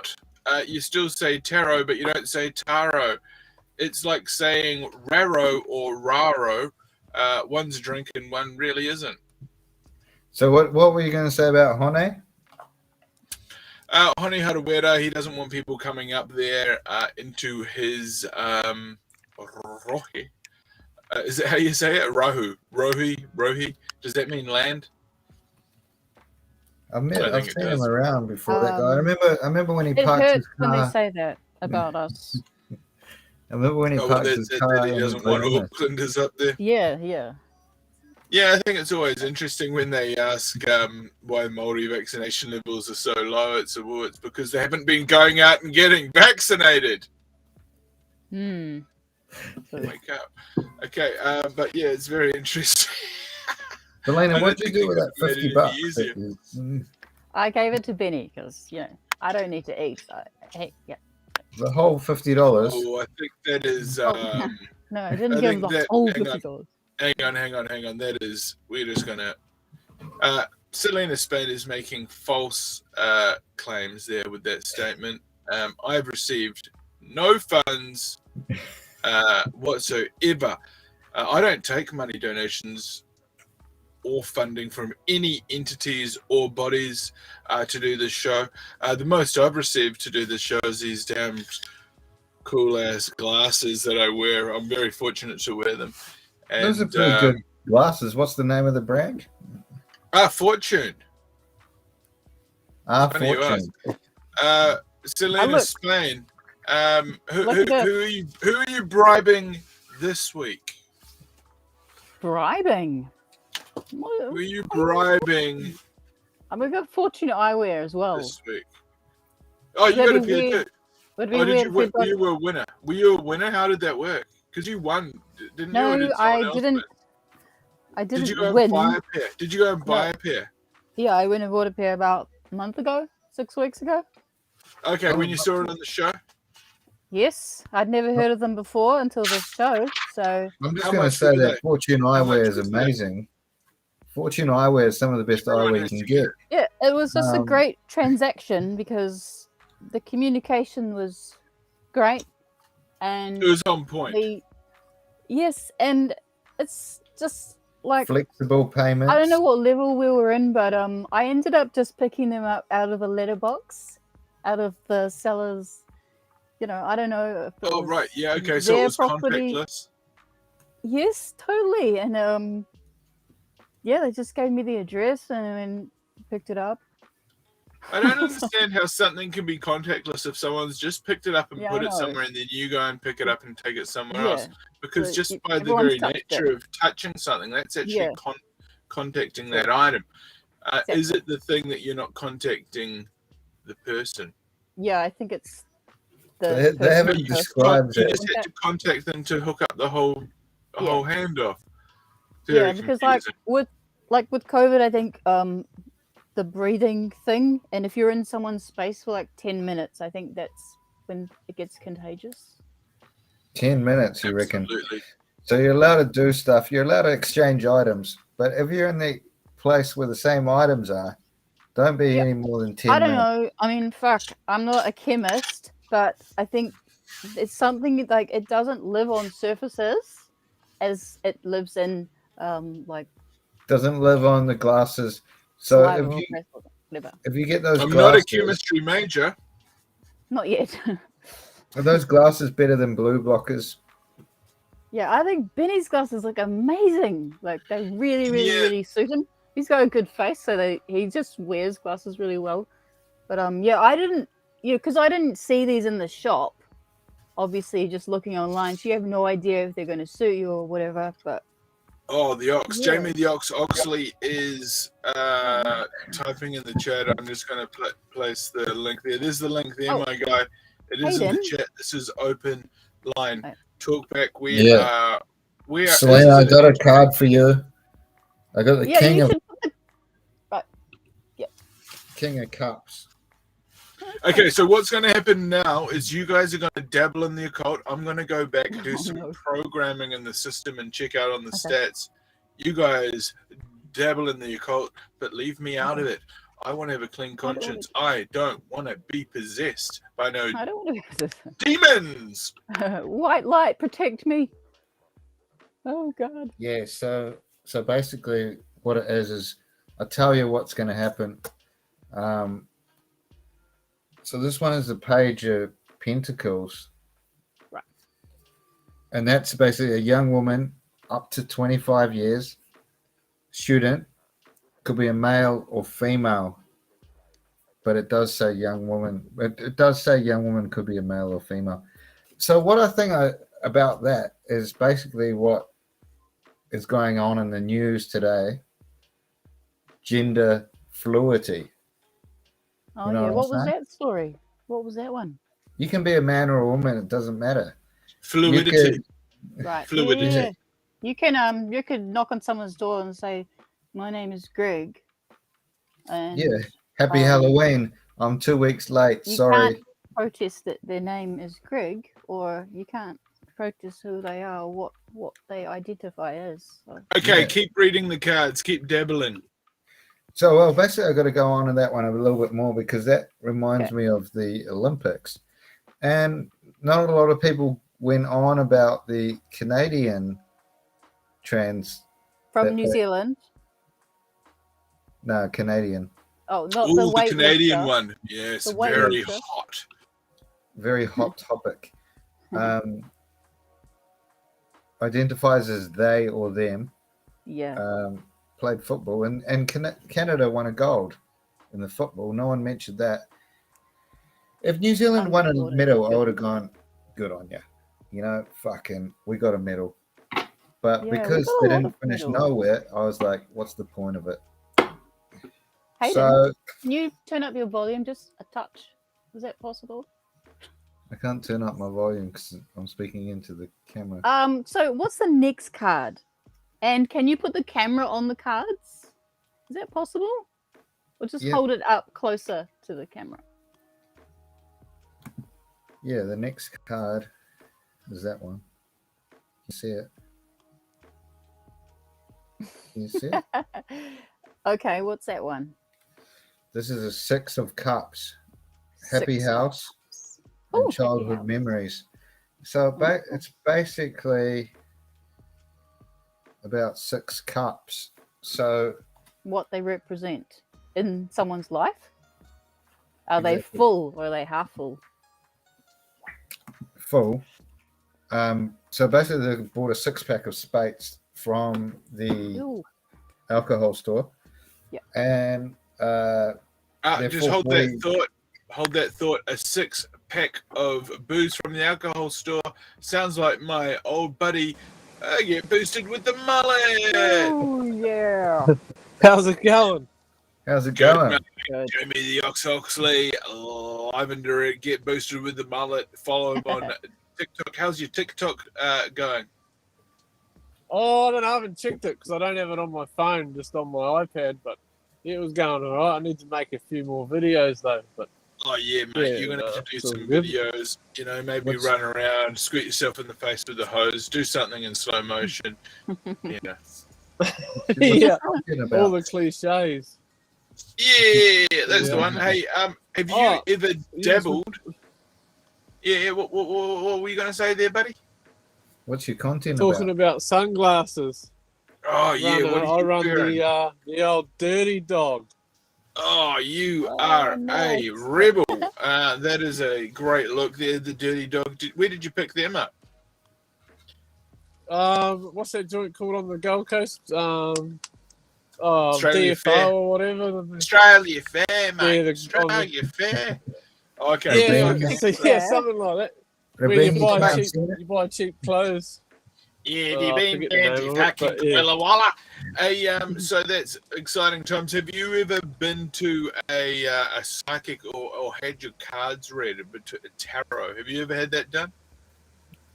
Taro. No, but my mum used to be for a little while into the old tarot or tarot. Yep. And when you said taro, it made me laugh because it made me think of the time I got arrested for drunk driving and got chucked in the cells with a whole lot of other drunk guys. And one, Yuck. let's say Islander bloke Go on. was going on about, I can't wait to get home to have my corned beef and taro. He said it Yeah. about 100 times. Oh, I can't wait to get home to have my corned beef and the taro. That was exactly how it went. It was really quite funny. Fucking excellent. Well, we are doing a live card reading. It's happening now. I'm not involved in it because Yeah. I Do one choose for not Jamie. to dabble in the occult. But we need you to get Hayden. When you do the reading, you need to really get that pace going, get it real sexy. Don't let Selena say too much because she's going to slow you down. Try and get that rhythm up. Try and scare Selena with the occult. Yeah. Yeah, it is So- scary. Okay. Well, the Two of Wands. You see that? There. You guys see it? Sort Yeah. of. Yep. Yeah. Two of Wands. That's a short journey movement to or near water. So what does that tell you, Selena? I love water, and I always wanted to live near the water. And Like- where's one of the best places to go for the water? Bonnie Doon. Where's that? Yeah, out of Melbourne. Oh, So it's this- funny. It's good. The road's meant to be flooded tomorrow, so there you go. Exactly. That's what this card means. Both of them. You put the two together, means the road's flooded tomorrow in Australia. You're not going to be going to Robina town centre. I've been there, Rabina. I've been there. Yeah. Won't be able to get there. It's flooded. You're going to have to get the boat, take it to Bonnie Doon, via Melbourne, via Sydney, Yeah. via Western Australia. WA. Ah, okay. Well, You get it? Totally checks out. I get it. What we're seeing is Cool. we are seeing a young 25-year-old woman, and she is moving. She is moving like a flood moves across the land, and she's moving from the land, and she's moving closer towards the water. What she's seeing at the water is she is seeing a lot of water, and what she's also seeing is she's seeing getting boosted with the mullet's mullet. Slow motion in the water. Yeah. great imagination. Amazing. Yeah. That's so good. So good. And if you happen to see a couple of flamingos, no one's going to say anything, but it's amazing, isn't it? What else we got? We got the next Ace one. of Wands. Ooh. Yeah. Mm-hmm. New beginnings birth new ideas creation. So, That's a good one. so this is basically about the internet. So someone created the internet about 20 years ago, and this card is matching up with that. What you'll be able to do is get stuff on the internet in the near future. That's a fucking great idea. We should do that. We should sell items on the line. It could take off. Yeah. Items. Yes. Are you selling anything at the moment to raise money for this? Yeah, I've got that. This is not the marketplace segment. This is the occult dabbling segment. Okay. Put We that need to Call of refocus. Coochie away. Justice. This is Justice. our boss to say. Justice. In focus. Legal situation or document police. Finding out the truth in the matter affecting the balance. So basically, this is all about fishing, isn't it? That is fishing. They're fishing. The police are fishing for your legal document. The legal documents, your COVID pass. www.covidpass.gov. People are getting small fish, and they're not, and they're keeping them. They're going home and cooking them up. They're too small. And if you had to say, what kind of fishing rod are they using, Selena? I have a couple of fishing rods. I've Too actually slow. never It's a actually used them. Shimano. It's a Shimano, and it bends right around. It's a Shimano rod. They're using the ugly stick, and they actually also rode to the beach on their bike, and the bike also had Shimano. Flounder, mahi-mahi, groper, orange roughy, snapper. Yeah, I love fish. Mahi-mahi, Hawaii. There's a lot of fish out there. Yeah. Battered or crumbed. Pick up it in 5-10 either. minutes. Either. Battered, crumbed. Yeah. Or steamed, if you want to be like super healthy. If you want to be super healthy, you can steam it, but Well, you make can sure. pan fry it. But yeah, I like all. Anyway, if it's cooked well, I like it. Yeah. Cooked proper cooking. So, who knows how to fish? Because I always want to learn how to fish. So. Back to the dabbling. Okay. It's bossy, Oh, sorry, I'm gonna have to get So driving. this matches up with what he was just saying, because you're juggling two ideas around. Right. So this is the Two of Pentacles, juggling two ideas. This is interesting. You're talking about fishing and you're talking about selling items. But when you talk about selling items, you're putting those two items, one item, maybe two items, but you're putting them in the wrong category for the item. Yeah. And then you're also thinking about fishing while you're doing it. So that's We're why you get selling. confused. That's it. We're selling Selena Spades fishing equipment Yeah. for the show. I had, like, Exactly. Yeah. We could actually, because I was running out of ideas of what to sell. Fishing equipment. Yeah, you can sell like furniture, you know. I don't know. You just have to. What's that? Right. Where's the mullet guy? Has he got any? item. Jamie Oxley. Oh yeah, sorry, radio ring. I had to start driving. I'm here. But yeah, I just had to You start got any driving. fishing equipment? Any items? Nah, I'm not a fisherman at all. Have you got any items? I tell my the boy's got a fishing rod, and I tell him, he keeps asking me. He got it for Christmas about 3 years ago. He keeps asking me, when are we going to go fishing? I said, no, we're not a fishing family. We're a bogan family. We don't do that. And Okay. I get a hard time by my friends for not taking them fishing. Well, I've got a card for you, mate. Okay, read Yeah. that card. What do we got there, Holmes? Seven of Wands. Now Seven that's of Wands, because we did the One of Wands just before, didn't we? Bonds. 1, 2, 3, 4, 5, 6, 7 wands. Okay. What would they represent? Or is it? It's up to open to interpretation. Obviously, this sort of thing. Anyway. Yeah, Is that some high wizardry shit? frustrations. You're Oh, able fuck. to overcome your frustration. You're on top of the situation. No. Oh, So- even better. There's your frustrations, and there you are. Yeah. It's a whole mindset. Is this mindset? And if you've had I enough want to sleep, know, yeah. what are you meant to do with 7 wands? Like, Jousting. yeah, that's good. Well, you can only use one I know or what two it at a means. time, can't you? So what do you do with the other? Well, The if other you're in the power- Gold Coast, if you're in Rabina, there's more than 7 people around. What's the next one? Oh, that's a good point. What if they might have 7 wands too, though? Or they've probably got 7 4x golds. Oh, yeah, now you're talking. Yeah. But so 7 wands, the 7 wonders of the world. Yeah. Yeah. 7 wonders of the world. Wonders. And, Wonders. that, of and the So world. that's what a do we shout do? out to our Brazilian fans as well, because Oh God, yeah, they've got one of the wonders over there. absolutely. do. So tell us and- about this particular card. This one, Let's delve. that's What the are we 4 of seeing? cups. 4 of cups. That's money fluctuations being offered something you may not want, and that's about Selena Spain's trade me item. Right. So someone maybe offered the rods, but they don't want the rod.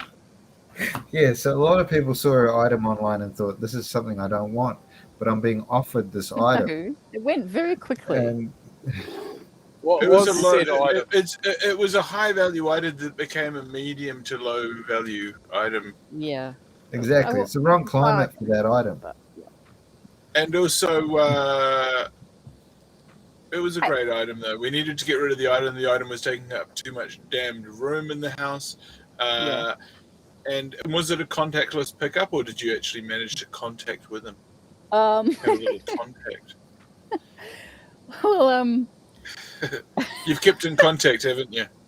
I asked him to come on the show because I'm just, Well, that's I'm what I'm asking saying. everyone. I'm telling everyone about the show. But Oh, that's right. something that card comes up to with your item as well is 4 cups. So the 4 cups were to the 4 pictures of the wiring at the back. So you had 4 pictures of the wiring. Well, this guy that bought it, right? He works. I can't remember exactly, but he knows all about cables, and I've worked a lot with cables, so I just noticed his talent straight away. I had this pile of cables, and I quickly just grabbed back the black extension cord because I like black extension cords. So you charge them more for that? The way he just like just sorted it out, and then he folded it up real quick. It's like, okay, and it's like Right. we knew I've the actually- names of them okay, all. I think we've heard enough, and I think I've figured it out. It loosely translates to he's able to fix the 4 of cups, or he's able to fix fuck ups. Nice, funny. So I think that makes sense. No. So do you see anything else in that translation? No, yeah, I think it all makes sense. You know, if you Hayden, look at it- yeah. What do you want to apply it to your own life, or Yeah, you well, wanna I've got share a 4 little bit cups more in about front of your me, 4 world? cups of Cass, which is Right. Korea's #1 beer.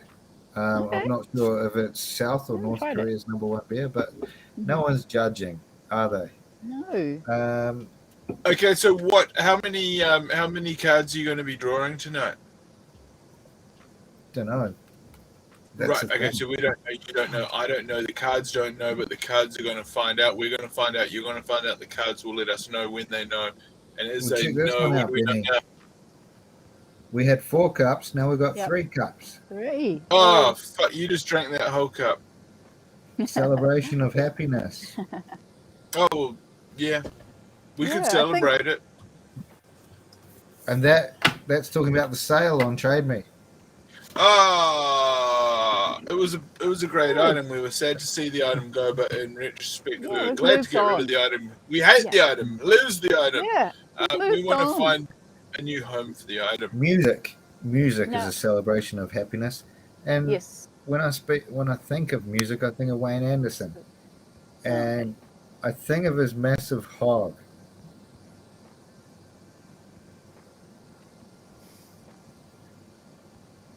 You have evidence? I mean, what are you talking You ever about? seen a picture of him in a pair of white pants? Yeah, but why do people always judge him by what he's wearing? Like, come on. Okay, so I think what you're touching on there is you're touching on the 3 cups card. Of course, women's breasts are measured in cup sizes, and Wayne Anderson's hog is 3 cups. Yeah.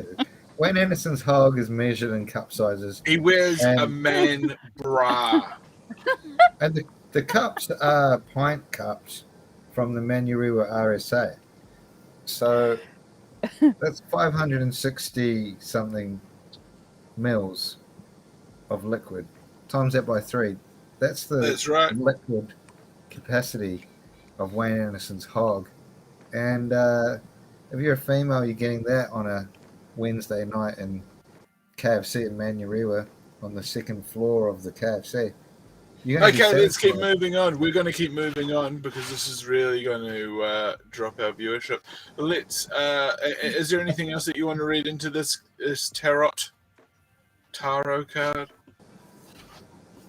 I think we'll leave it at that for today because you don't want to do too many, do you? Oh no, you just really run the risk of Because there's like 78 of these. Oh yeah, well that's all too many in the first place, and I mean it sounds like they're starting to reuse them. I mean that's fine. It's not a problem. I don't want to say anything to offend the packet. So I think it's time to maybe we pack it in with that. Where did you get it? Kmart last week. Oh, right. You went to Kmart when it opened. I've got a book that comes with it as well. Oh, I did not know that Kmart sold occult items. That's horrifying for me to hear. Disturbing. The fact that because I've been fighting with them on the internet. Why? With the sales department team or with marketing? Who are you fighting with? With the tarot chicks. Ooh, Oh, you're tapping really? into their territory. We're having a cat fight. Well, I said, hey, guys, stop trolling me. Because I've got like 300 comments of chicks saying, because I said them are all shit. I told them they're all shit, and their stuff's not believable. And so are you going to do a better version, Mac? Exactly. Okay, just Right. So shuffle what them. were you saying there? You're saying they were all shit, and what did they say to you? Did they come back with a bit of fire? Yeah, they were all like, this guy doesn't know what he's talking about. He's a loser and all that. And then I put underneath, Goodness. hey, well, Teresa, you're a loser, if anyone is. Yeah.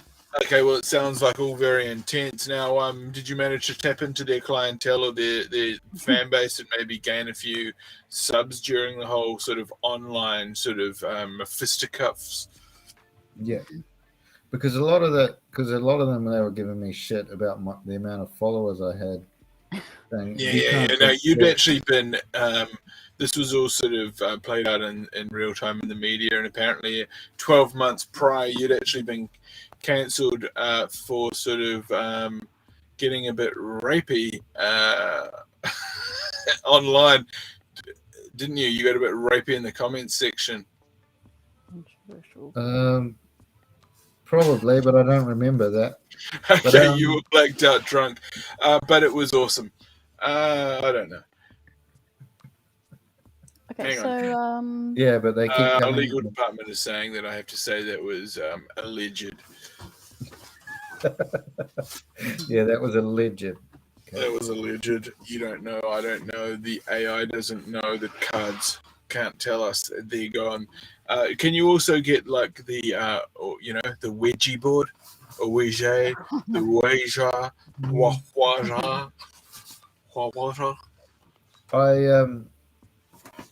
I see how these goes because I was going to do a piss take of these people just to make it just to take the piss out of them because that's what I did with my last one.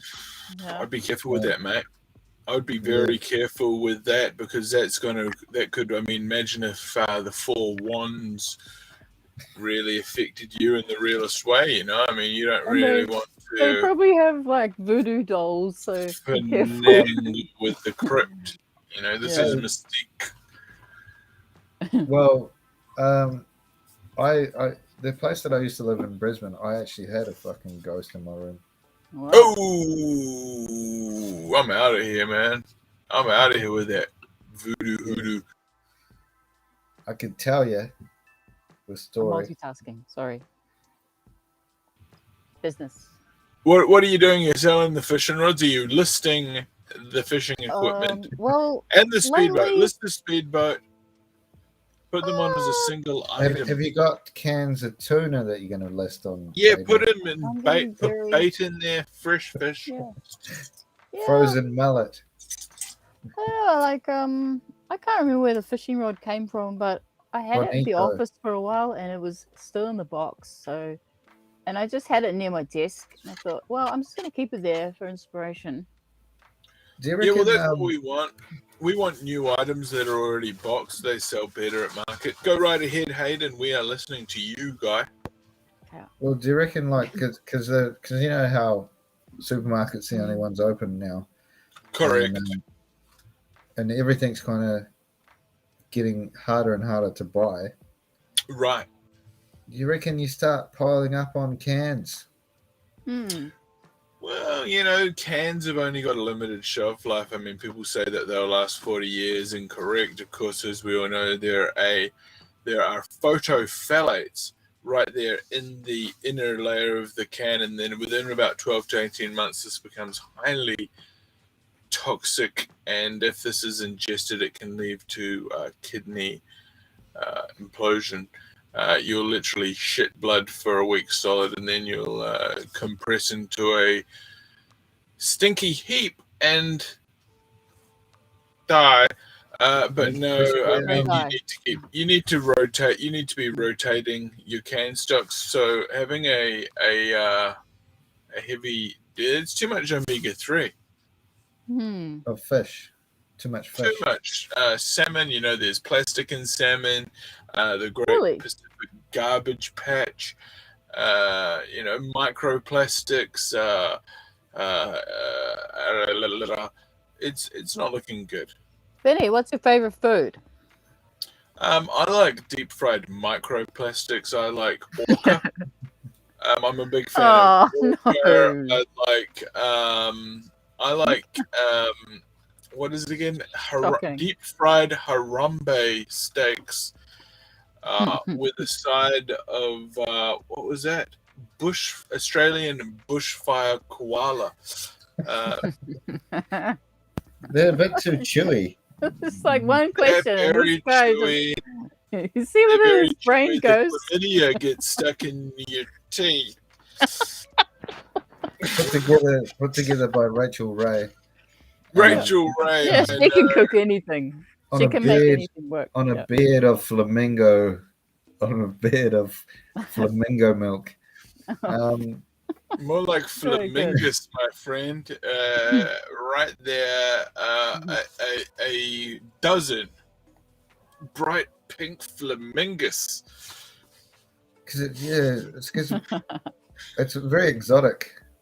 It Very is. exotic It's stuff shocking. that It's shocking when you come around the corner and there's an animal on the street and you hit it, bang, roadkill. Oh, It's real. yeah. I got some That's today. Really? You run over an animal? Flamingus. Flamingus. Hey, where's old mate Recap? Yeah, good question. I don't know. Maybe he's working. Maybe he's gone out to get some AA batteries to put in those kittens. Yeah. Well, that item, I was very interested in that item because it reminded me a lot of Russell Crowe. Gladiator. Yeah. He does look like Russell Crowe, and yeah, I mean the item reminds you of Russell Crowe too. It all happens. It makes sense. And did you see the news, mate? Oh, what was the news, bro? Tell us about this one. Mel Gibson is coming back Gibson. to do Lethal Weapon 5 and he's going to do the whole thing, Mel Gibson. Okay, Yeah. well, I heard that's incredible. Good on him. He's going to be the So- director and the actor. Oh, okay. This has Yes. already been Lethal Weapon 5. I believe we are pulling up information here on it. Yep, that has been confirmed by the Hollywood Reporter. This is a great idea. It's going to be a huge film. He's going to star in it. He will be an extraordinary star. He's a brilliant actor and filmmaker. I mean, he starred in the first 4 films. It's a brilliant buddy cop series. And he stars alongside old mate Danny Glover, you know, I mean, this is going to work out really well. He's going to step behind the camera again. He's going to do it. He's going to direct the 5th likely. This is going to be likely the final sequel in the action franchise, Wow. Lethal Weapon. So much Yes, momentum. it has been confirmed over the weekend during an interview in London, Gisborne. Yep. How do you Yep. do that? How do you do what you do? You tap into that pot of gold there. It's called reading. Try it sometime. I read all the time. It's called a web page. But yeah, it's going to be great. I'm already it's gonna- giving it 7.5 on the IMDb rating.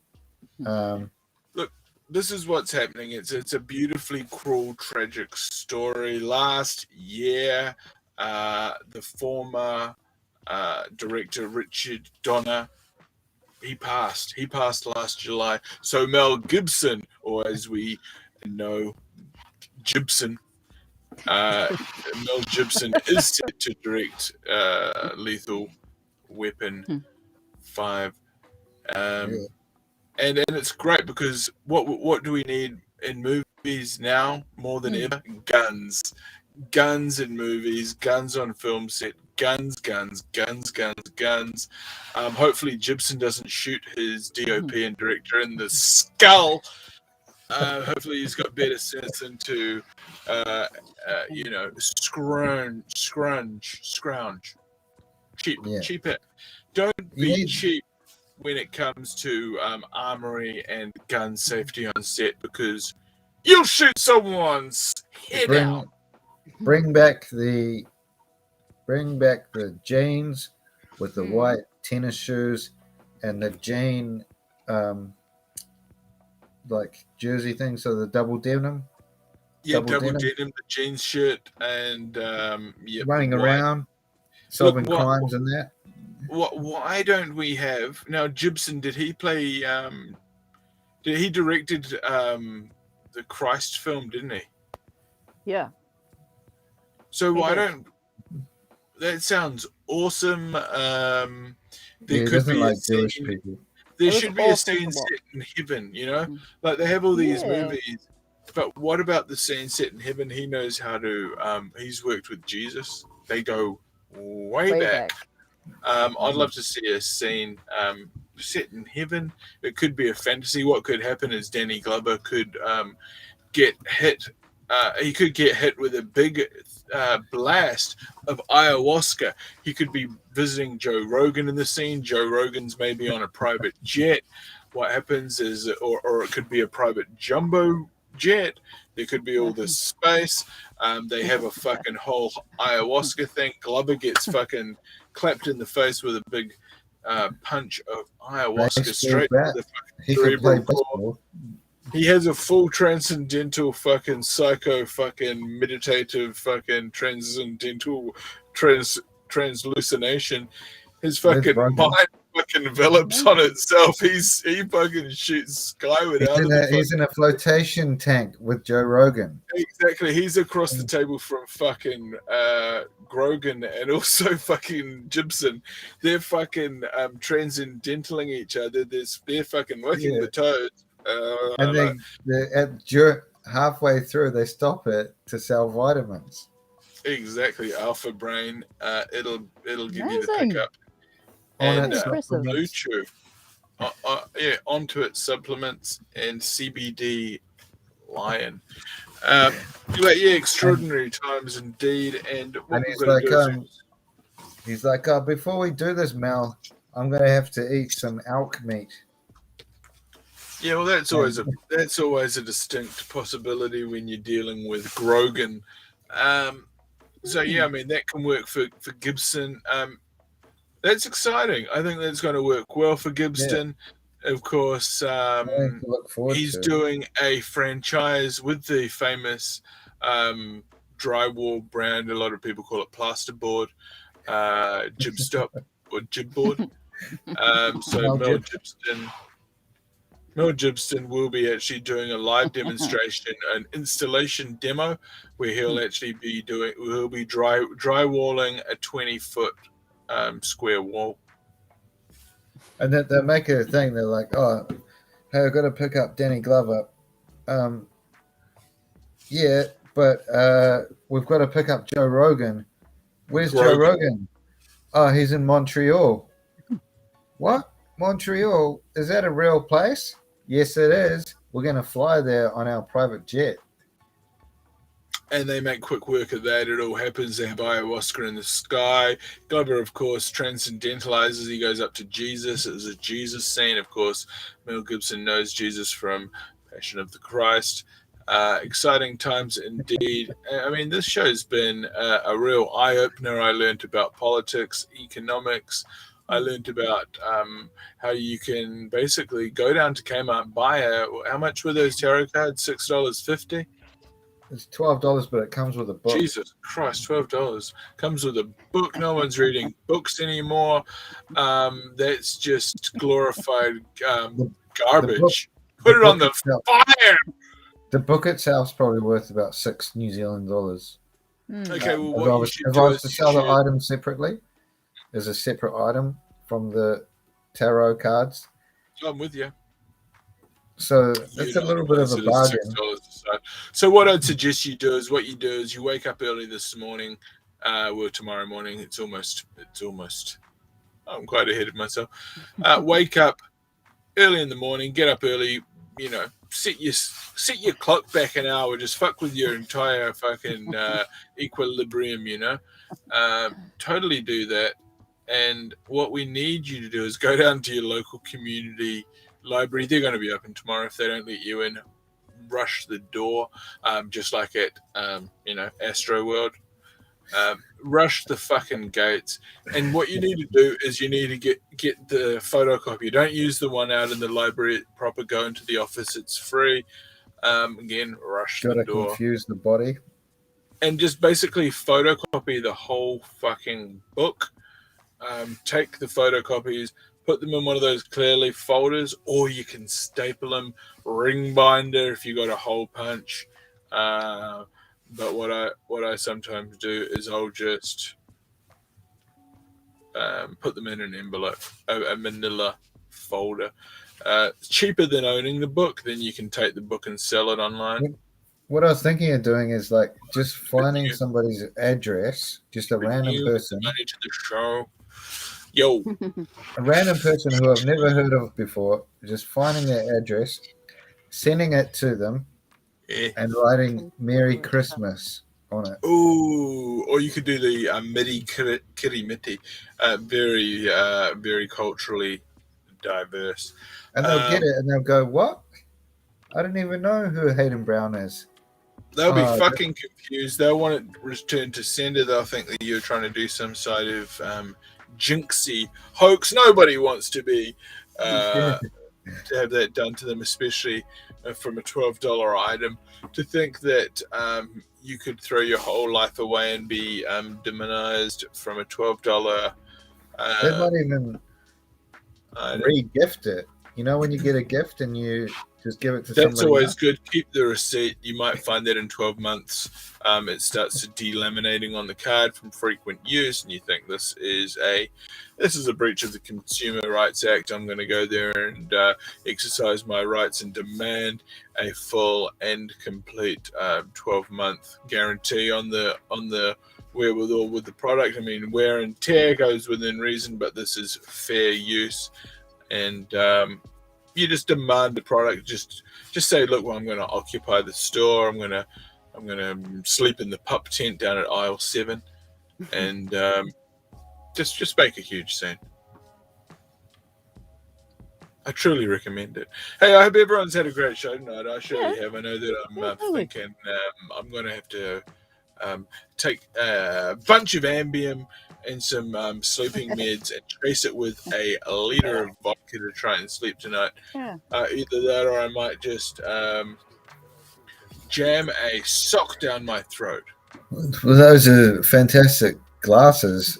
They're fucking brilliant glasses. I was fortunate to get these. I was given these by the people at Fortune. So that was quite fortunate in that in the end of itself. I've got everything here. I've even got these white gloves. These are the handling gloves. Did you get these handling gloves when you got given the glasses, Selena Spain? No, I didn't get the gloves. I got no, they didn't. Those come are beautiful with the handling gloves. Yeah, no, they do. little They're called cloth. handling gloves. Maybe they're just for the VIPs because it has a whole thing about on-camera use and all this sort of stuff. Yeah. Oh no. They basically say if you're doing any fucking camera use, you've got to use the fucking handling gloves, and you've got to really fucking get in there and Take a photo of this. do I your need to get a damn pair of best. those handling gloves for my Taro. Yeah, I mean, you can use them to handle your other items, of course, but just bear in mind, I mean, I was handling some other items in the gloves. Oh. So that's what you got to do. You got to take care of the item. Selena Spain, how's your show been? You've had a great show. Yeah, I've been a little bit quieter tonight because a little bit tired, but I've been taking notes.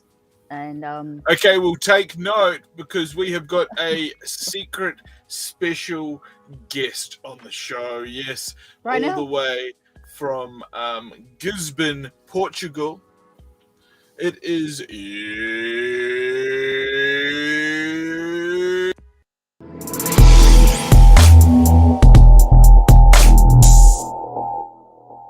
Go back to bed in a moment. Recap, motherfucking Dave. I'll see you another day. Lou. Hello. How you going there, my buddy? Welcome on board. All right. Have you enjoyed the show so far? I haven't watched much. I saw a bit of Thane's show about an hour ago, and I've only seen about 10 minutes of yours, but I haven't been listening to it. We had Alcazera on. Yeah. Okay, cool. Well, mate, I've been watching. I've been listening to you for the last minute. Okay, did you see the whole thing about the handling gloves? No, I didn't. Okay, well, you weren't watching enough. But I thanks see for the live. tuning in. I've got to see the repeat of the streaming. Oh, it's going to be the best show you've ever seen. Yep. We did all kinds of amazing things. We even read your fortune. And you know what? We've got a great message for you, Recap Dave. You are going to be going and actually there's going to be an awesome flood, but it's not going to be too bad because you're actually going to take a quad, an awesome quad, and you're going to be driving through it, and you're going to be going on or near the water, and it's going to work out for you because you're going to have all this. You're going to have a whole load of magic coming your way. Recap Dave. How do you know about this flood? Who told you about this flood? It was It was in the cards. we saw it in the cards. It's not going to be a bad flood. It's going to be one of those floods of fun. It's going to be a lovely flood of. Where did you hear it? No, where did you see this? In the cards, mate. We read tarot cards tonight. Okay. He was Because dabbling you in know the what? occult. A friend of mine wants to take me kayaking tomorrow. Yeah, well, it's going to happen for you, my friend. You're going to make And it we were happen. going to go. We were going to go on a stream or something, on a river stream. Yeah, Did so the most river of those flood or cards was there are no probably flood? It might. I was telling him yesterday. Don't go when it's raining. Okay, Because cool. Well, of we've the taken that risk, and I think you're going to have the best time of your life. Remember, wear a life jacket and take the safety precautions, and also Yeah, we've got let lots of things. someone know where you're going when you intend to be back.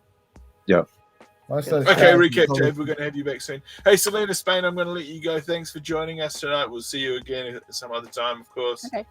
Bye. Any final words there that you want to leave? Words of wisdom. Yes. Yes. What was it? I thought it was something earlier today. Actually. Yeah, I remember. Okay, it's to do with compliments. You know, we all like compliments. Some of us receive them better than others. But I think, you know, if someone gives you a compliment, you should accept it.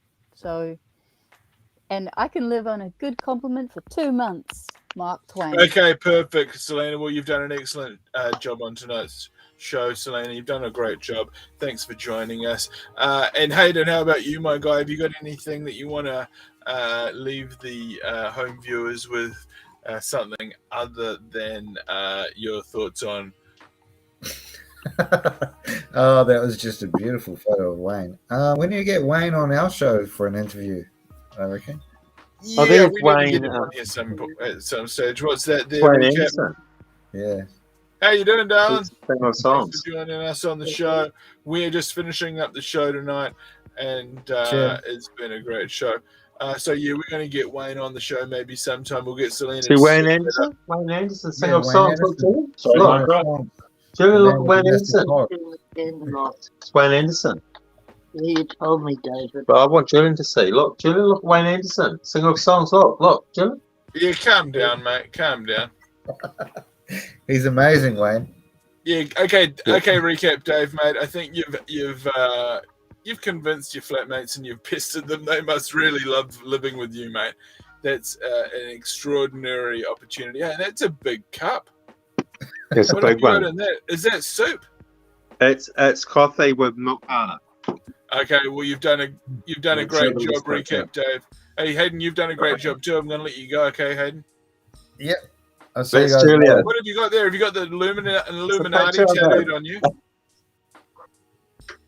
Have you got the Illuminati all-seeing eye tattooed That's on a you? there, picture Hayden? of Julian on his phone. No, He was it's showing just me a picture of him on his phone. Okay, Julian. we'll talk about that. We'll talk about that soon, Hayden. Okay, recap, Dave. You've got the technology. You've got more technology than Dick Smith.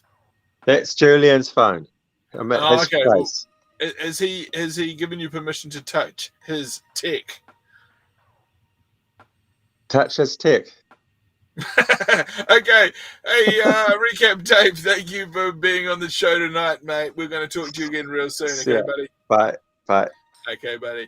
Man, oh man, what a big show it's been tonight with all the interesting callers. That you never know who's going to call up on this show.